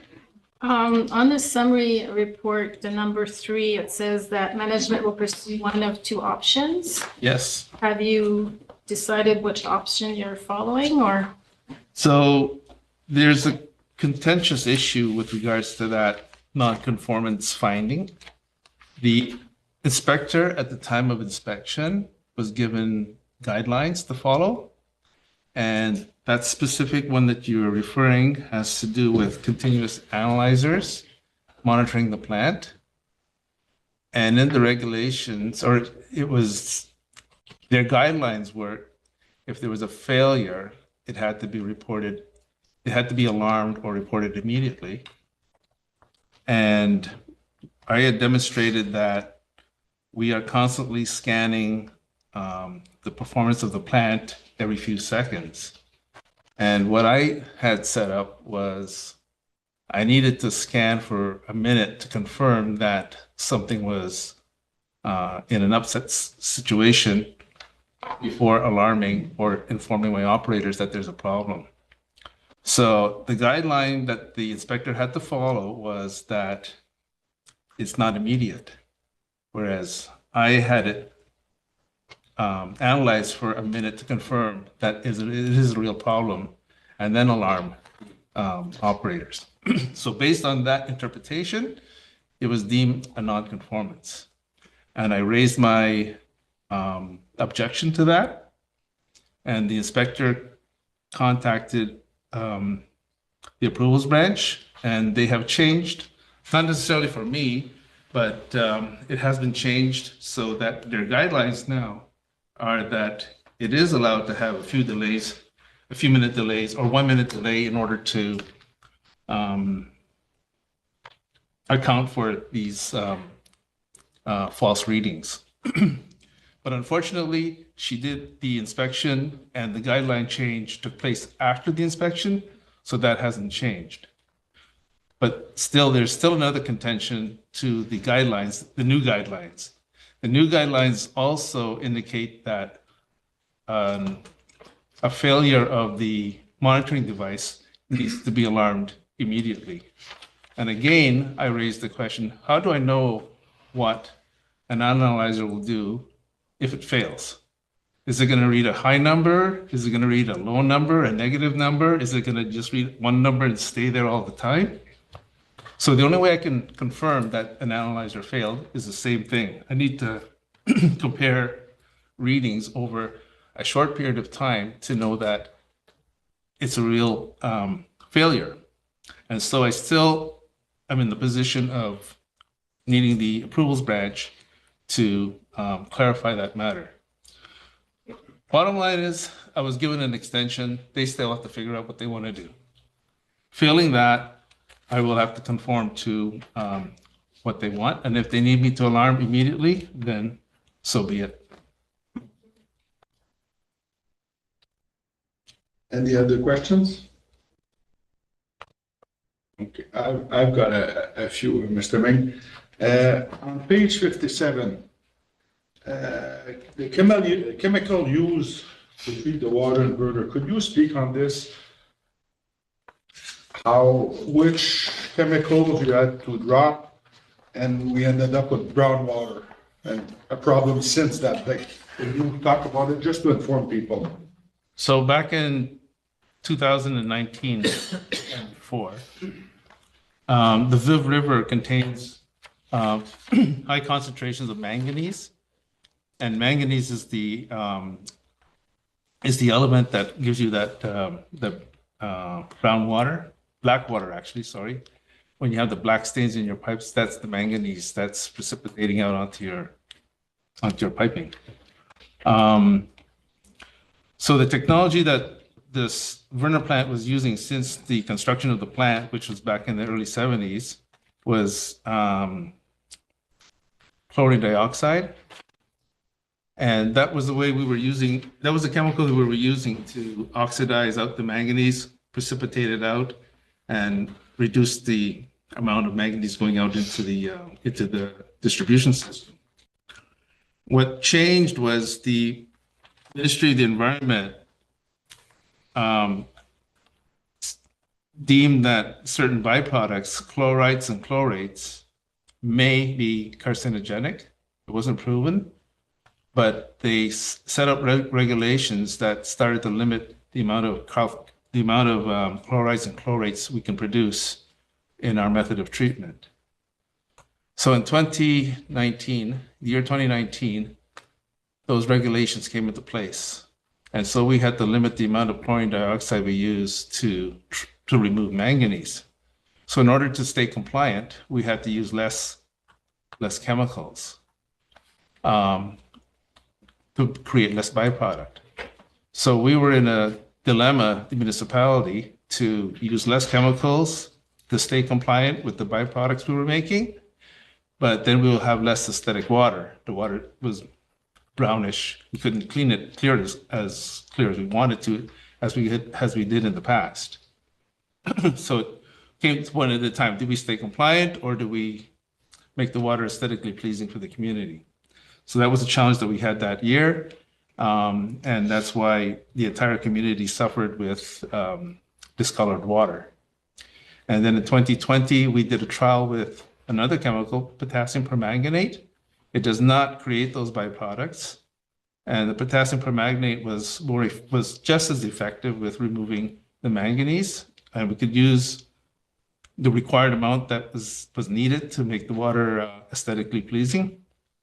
And so from the year 2020 to today, we've been using potassium permanganate for that purpose. So that's the chemical that you'd asked about. Okay. On page 77, section N, with the CPR agreement and the engineer design. Yes. That's not the original design for the pipe going to Sturgeon, right? It was brought up, I think, last fall for just to do a loop, or? What we had done, pardon me, what we had for a design was a preliminary design to get water from Sturgeon Falls via Cache Bay, because we're already sending water to Cache Bay. So the general design was to get the water from Cache Bay to the Werner treatment plant using the CPR corridor. What Mr. Correll had suggested to council, from my understanding, is we should focus that portion of development first that's within Werner. That way, when we do construction work, we can get immediate benefit from that. And what Mr. Correll was suggesting is do the portion of the trunk from the Werner water plant and take it down to Telesphore. And then at Telesphore, cross under the tracks and reconnect to the existing line that goes along Principal, which dead ends at Telesphore. And so that's what Mr. Correll was advising. It would be wiser to spend the money to start construction work in Verner rather than than starting in Cache Bay and taking it westward. Have we got a timeline on this, you know? We have right now giving directions to the consultant to do the detailed work in Verner. So the entire project is going to be an expensive project, whether it's 10, 12 million dollars, don't know. And I don't believe we can do the entire project in a couple of years unless we have assistance with grants. If we're going to do it on our own without a grant assistance, then we'll have to do it in phases. And this is the phase we're recommending. We start working within Verner itself to get immediate benefit from any construction work. Again, with the OGRA, the mayor and staff, in this case, Ms. Henning and Mr. Correll will be meeting with the Ministry of Infrastructure to provide them with a presentation on what our needs are and what the magnitude is. But you're looking at around, I'm going to guess, and that was a few years ago, about 12 million.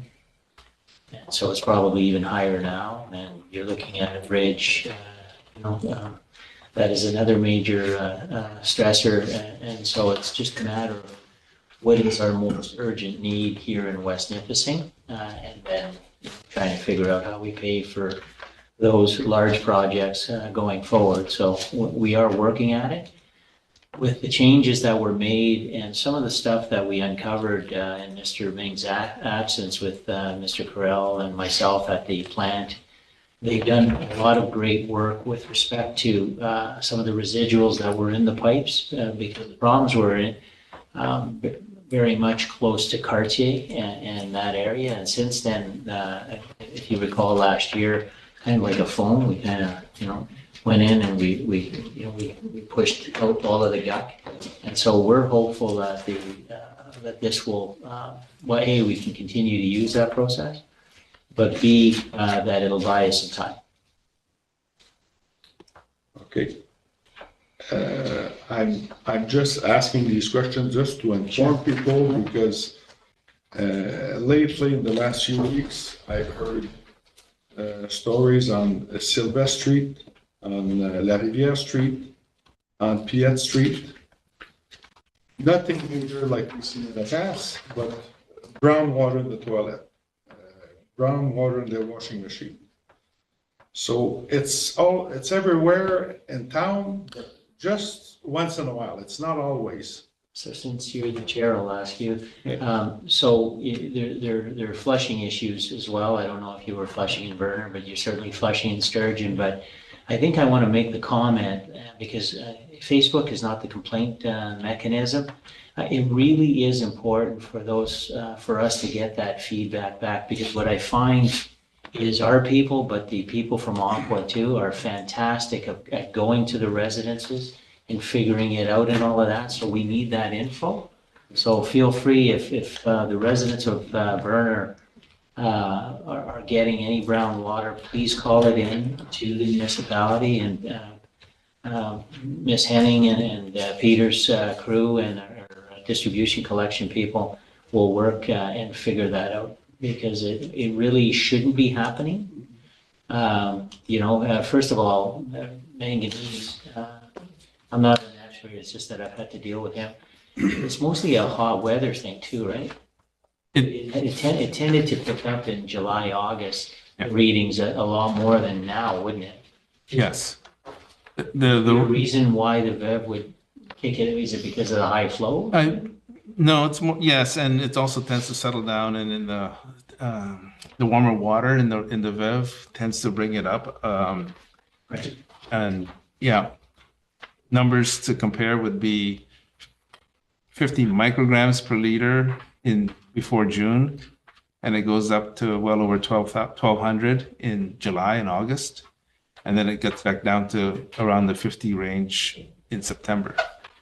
So we're looking at a significant amount of manganese that gets stirred up in the raw water that we have to work hard at removing and settling out. If something is happening now, that's where the staff go and do an investigation. I remember Mr. Remillard going to the, and working with the restaurant and trying to figure out, you know, and trying to get that. There was a lady, I forget her name, but she's the manager of the golf course, was fantastic last year, helping us figure things out. Wait, that's it. So, you know, yeah, so if we get that feedback from the residents, we're happy to go and help them and work it out, because it is unsightly and we want to help them. On that point, that's what I've been telling everybody in Jordan.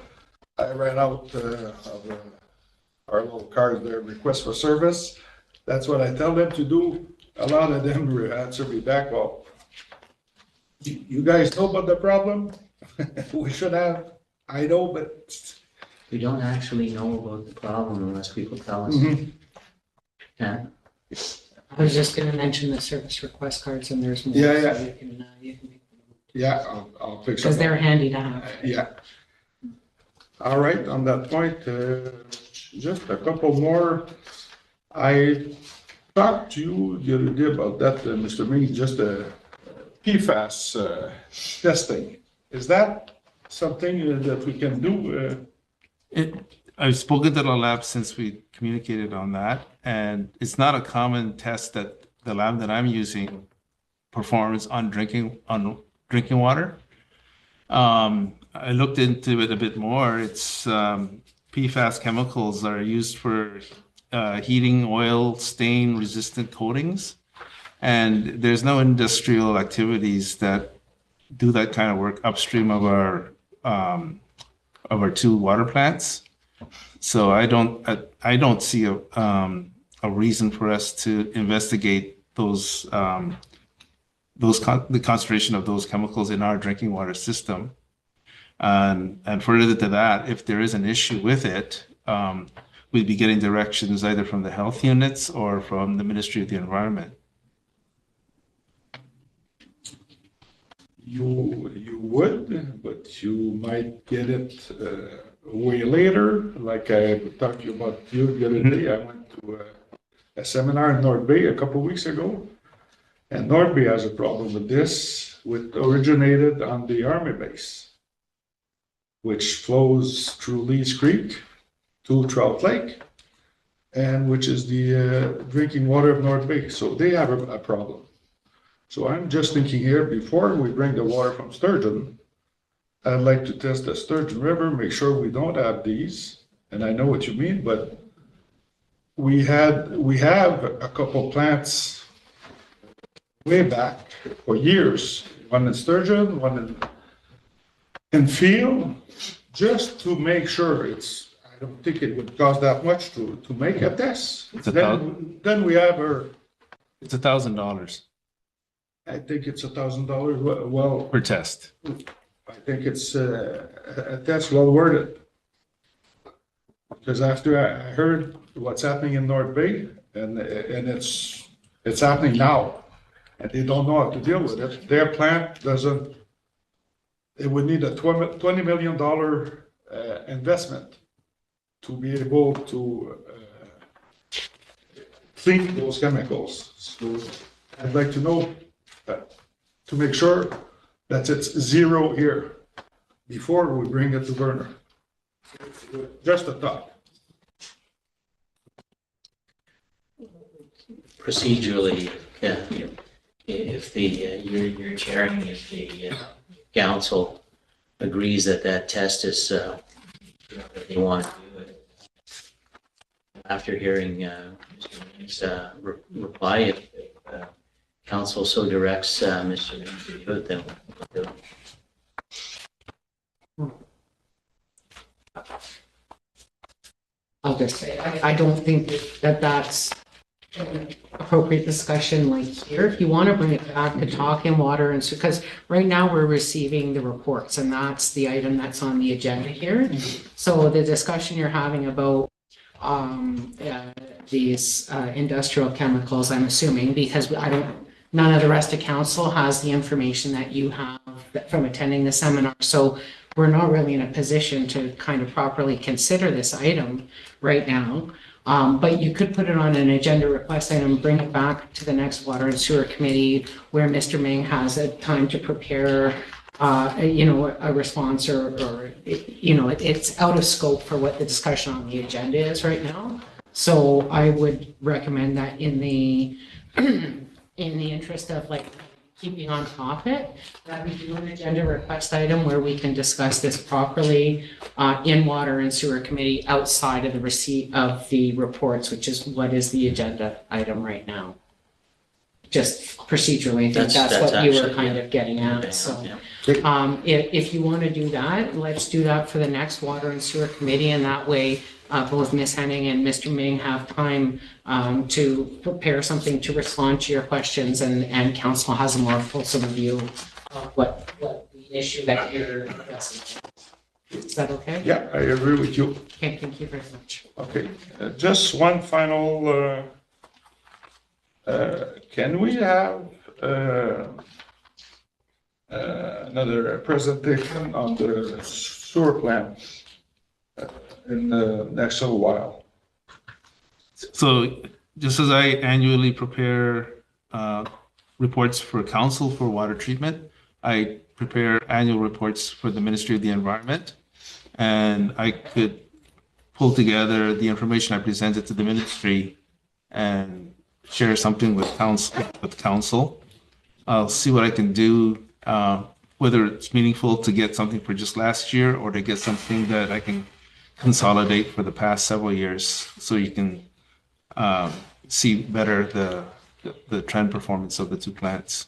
Again, agenda request item, and we can deal with the two items on the next one. Well, I would just caution on timing. Okay. The process is an agenda request, and then it would be whether, I can't determine what Mr. Ming has on his plate right now to stop and do the more fulsome report you're asking for. If he can do it in short order, certainly. If not, it would be maybe a few weeks more, but. Yes, we've already talked about it, didn't we? He was mentioning maybe in June there before that makes more sense. We go on holidays. That's it for me. Back to you, Madam Mayor. No, you have one other item. Oh. Okay. So I'm sorry, Mr. Chair? Oh, yes.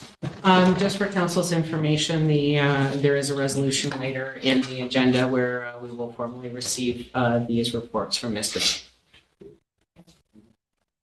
Back to you, Mr. Chair. Okay, for Coastal RV dump station. I guess, Ms. Ennings? Yes, so council requested an update on the relocation. Unfortunately, due to budgetary constraints, we did pull this off of the Public Works capital budget for this year.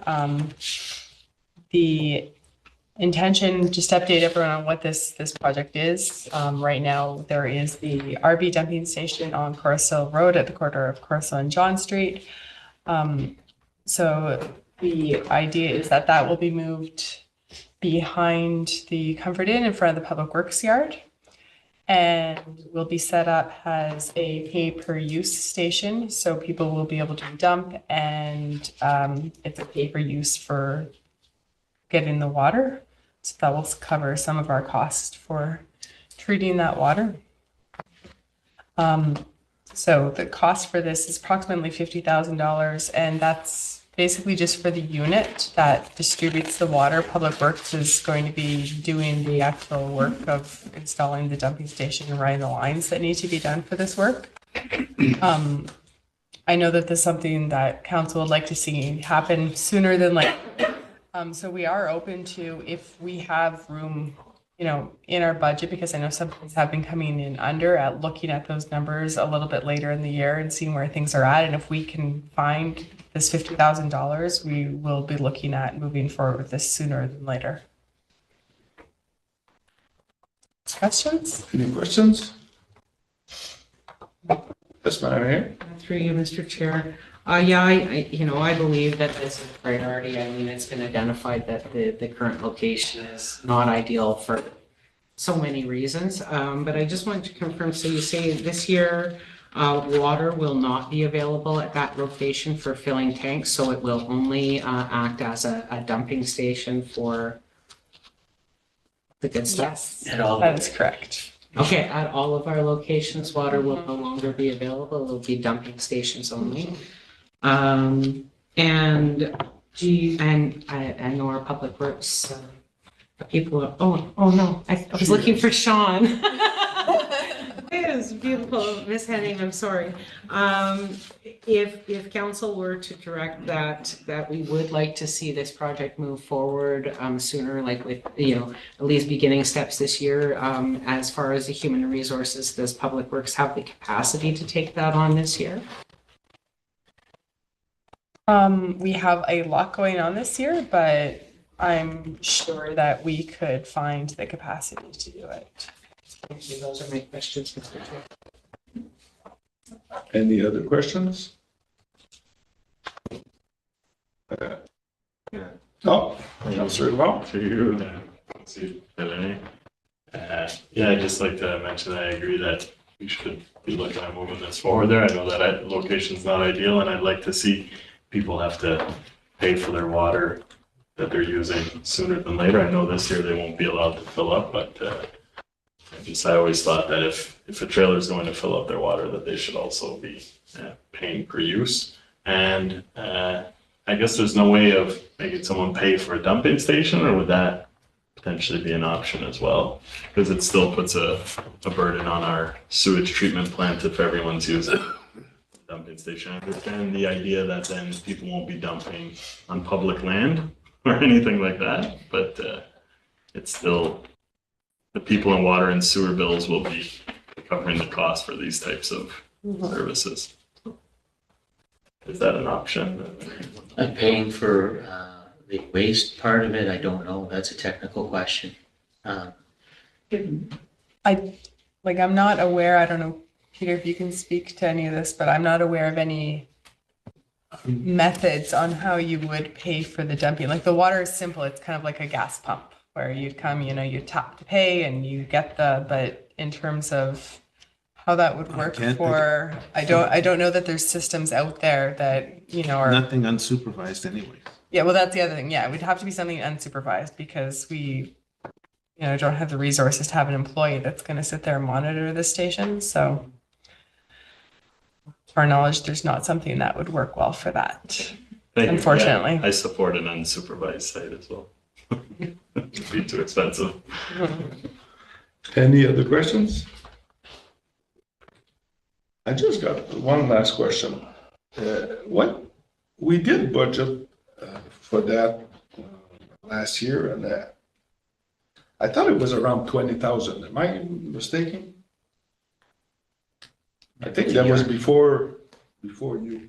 No, I don't believe. I've never heard 20,000. Okay. No. This is the number from, I think, Sean got this in 2022 or 2021. This number's been around for a while, this 50,000. Okay, my mistake. Okay, thank you. Okay, just with that being said, if the number is from 2021 or 2022, would there be an expectation that it would come in higher than what the 50 is, because everything's gone up so much? So, is it possible that we're actually looking at 70? Yes, it won't surprise me if the cost has gone up on these. It shouldn't go up too much because Public Works is doing the work. Well, it's the unit. The unit, yeah. Okay. Thank you, Madam Mayor. Did you want direction on something, or did you want to bring it back, or what? Well, no, as it is right now, Ms. Henning's report is that, should we feel that, and so I think Ms. Henning is saying we'd like to progress a little further to ensure that we have room in our budgets before we amend our budget and add a $50,000 to $70,000 item or under, who knows. Having said that, just speaking governance, is that if council so directs us, regardless of that, to commence and shoot for this year, then if we're directed to, then we will follow council's direction for sure. Okay, I'm sorry, Mr. Chair, can I ask a couple more? So we have, we still have a couple of big projects that are closing soon, including the Ethel Street work, which is big. And what other large public works projects have not gone out to tender or been awarded yet? I believe the Ethel Street is the last large one that we're tendering. We have a few. So after that comes in, we may have a better idea where we'll sit as far as the capital budget availability within public works. Yes, and that closes tomorrow. Okay. Well, that's public works, but I don't see their divisions. I see that. And so it depends on what community services has as well in terms of their projects and that. So it's an overall thing, but certainly public works is the main contributor. But we would have a fairly good feeling within, by next month. Okay. Okay, if we could get an update on that, I know that Councillor Rivard and I spoke, just now. I don't know how other councillors feel as to whether or not we'd like to make this more of a priority if the budget is available. Okay. We'll be aware of it, so we'll get back to you. We'll assume we're trying to do it this year. We're going to try it because we're getting the sense the council has this as a priority.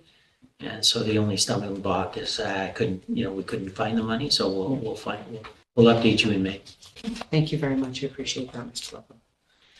Okay, great. We're going to move on to the regular portion of our meeting. Item 6.1, our consent agenda. It is moved by Councillor Tessier and seconded by Councillor St. Louis. It resolved that the consent agenda for council and committee of the whole meeting on April the 16th, 2024 be approved as presented. Questions or comments or any items desired to be pulled out?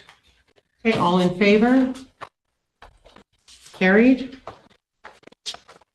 And next item, we have one item under planning and have read the rest. Moved by Councillor St. Louis and seconded by Councillor Tessier. Be it resolved that bylaw number 2022-30 being a bylaw to amend zoning bylaw 2014-45 to rezone certain lands located at 900 Canal Road in Sturgeon Falls from SR Shoreline Residential to C3 Tourist Commercial shall come into force and take effect on the date it is passed. Okay, so there's quite a bit of information in your packages in regards to this planning application. It had been heard by Committee of Adjustment. Planning Advisory Committee, sorry. And do any councillors have any questions or comments on the application? Okay, seeing none, all in favor? Carried, thank you. Okay, and then we'll move on. No correspondence, no unfinished business, our new business resolutions, please, Madam Clerk. It is moved by Councillor Tessier and seconded by Councillor St. Louis, whereas Section 259(1) of the Municipal Act states that the office of a member of council of the municipality becomes vacant if the member resigns from his or her office and the resignation is effective under Section 260. And whereas Councillor Jérôme Cochin, Councillor for Ward 8, has provided notice of resignation in writing filed with the clerk of the municipality on April 5th, 2024, in accordance with Section 260 of the Municipal Act as amended. And whereas pursuant to Section 262(1) of the Municipal Act, council must declare the seat vacant at the next regular meeting of council. Be it resolved that the council seat for Ward 8 of the municipality of West Nipissing be declared vacant effective April 8th, 2024. And be it further resolved that the clerk shall immediately undertake the process to fill the vacancy by a process of appointment in accordance with bylaw number 2023-47. Okay, so we all, I'm a little curious, we all received the resignation letter from Councillor Cochin on April 5th. And I think I speak for all of us when I say that we're going to miss having him at the council table with us terribly. I wish him the best of luck in the future. Any questions or comments on this resolution? Okay, all in favor? Carried.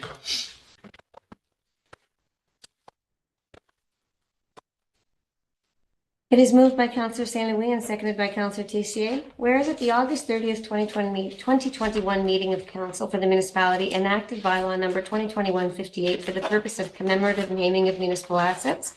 And whereas Council considered a request from the Centre Communautaire de la Vigne seeking the commemorative naming of the community park on Cotton Road at its meeting of April 2nd.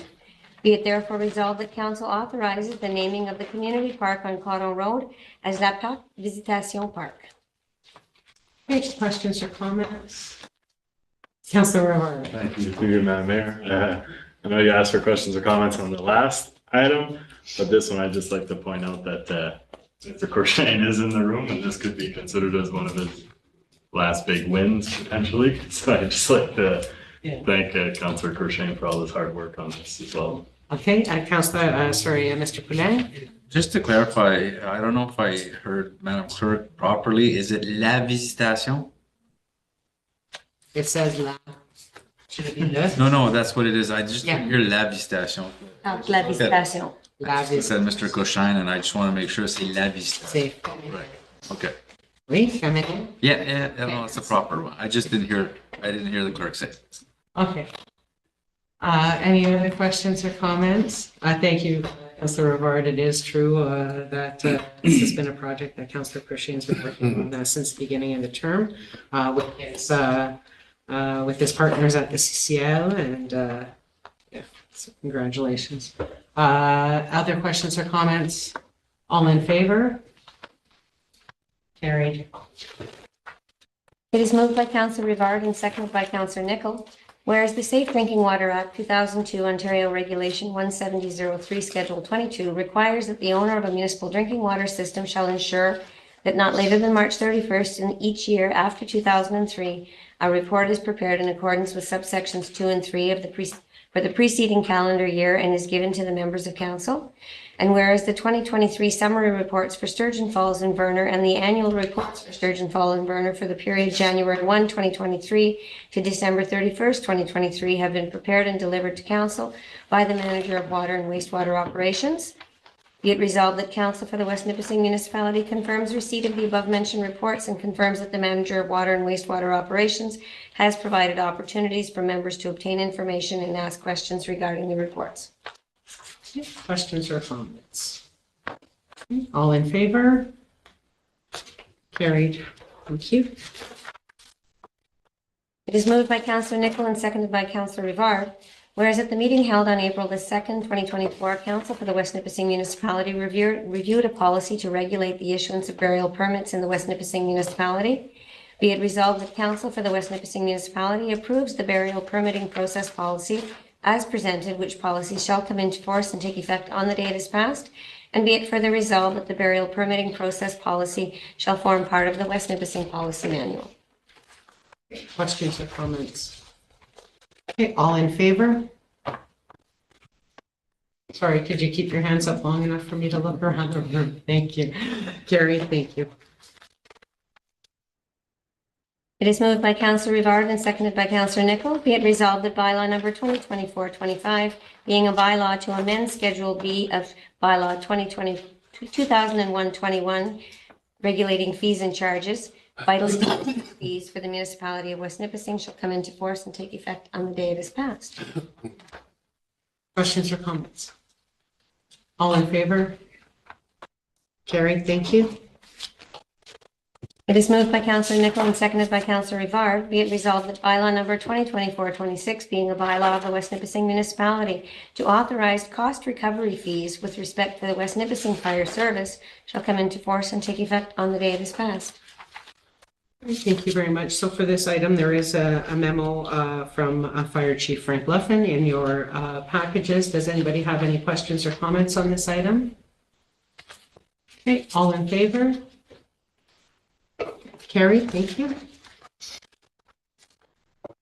It's moved by Councillor Rivard and seconded by Councillor Nichol. Be it resolved that bylaw 2024-27 being a bylaw to amend bylaw 2019-26 to regulate the fire service Appendix D for the municipality of West Nipissing shall come into force and take effect on the day it is passed. Okay, related to the last motion there, any questions or comments? Okay, all in favor? Carried, thank you. It is moved by Councillor Nichol and seconded by Councillor Rivard. Be it resolved that the property located adjacent to 88 Riverfront Drive, described as part of PIN number 4908500342, being part of the north half of Lot 5, Concession 1, being Part 1, Plan 36R15221 in the Township of Springer, be declared surplus, and that the staff be directed to proceed to dispose of the property to Eric and Chantal Lafreniere for the consideration of $13,000 plus HST in accordance with Municipal Bylaw 2024-28, which shall come into force and take effect on the day it is passed. Thank you very much. Questions or comments? $13,000 was the full appraisal on that one. Okay, thank Councillor Tessier. Sorry, you just confirm that was the appraisal lot? Okay. Okay, all in favor? Carried. It is moved by Councillor Rivard and seconded by Councillor Nichol. Be it resolved that the property located adjacent to 87 Tamarack Street, being described as part of Block 24, Plan 36M640, being Parts 1 and 2, Plan 36R15220, in the municipality of West Nipissing, be declared surplus and that staff be directed to proceed to dispose of the property to Jason and Sandy Gaindon for the consideration of $25,000 plus HST in accordance with Municipal Bylaw 2024-29, which shall come into force and take effect on the day it is passed. Thank you very much. Same question. That's the full appraised value of the property? It is. Thank you. Any questions or comments? Councillor Pellerin? Thank you, Madam Mayor. I'm just curious, I'm not familiar with that street. The street does go along that piece of land? It's right on the corner where the L shape of Tamarack Street. There's no way it can be a lot on it by itself. No, it's a giant rock with a big ditch running through it. The water and sewer go through that street? Yes.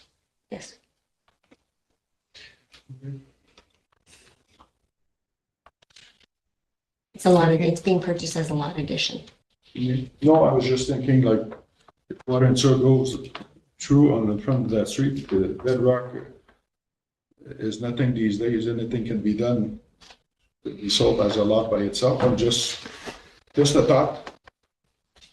Okay. We did just discuss this in committee.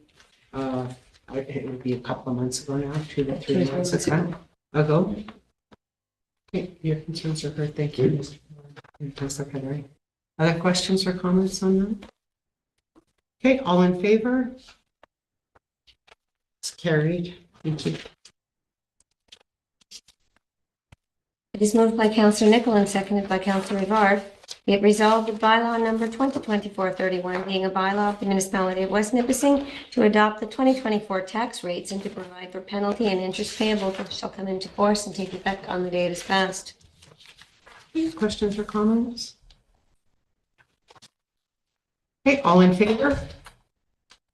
Carried. Thank you.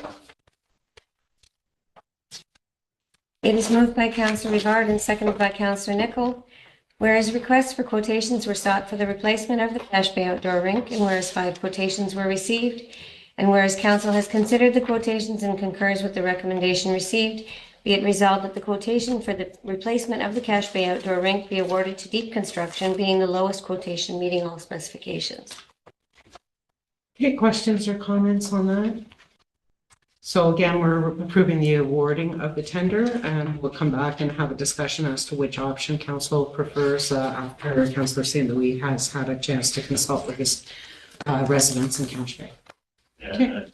Questions? thank you. I just think it'd be important just to make sure that it's contractor E, Deep Construction. Yeah. It's just a Yes. clarity. Because we didn't know it was Deep Oh. Construction because it just said contractor. My apologies. Yeah. Okay, other questions or comments? Okay, all in favor? Carrie, thank you. It is moved by Councillor Paladin and seconded by Councillor Rivard. Be it resolved that Danielle St. Georges be appointed to the West Nipissing Youth Advisory Committee. Okay, questions or comments on that? All in favor? Thank you.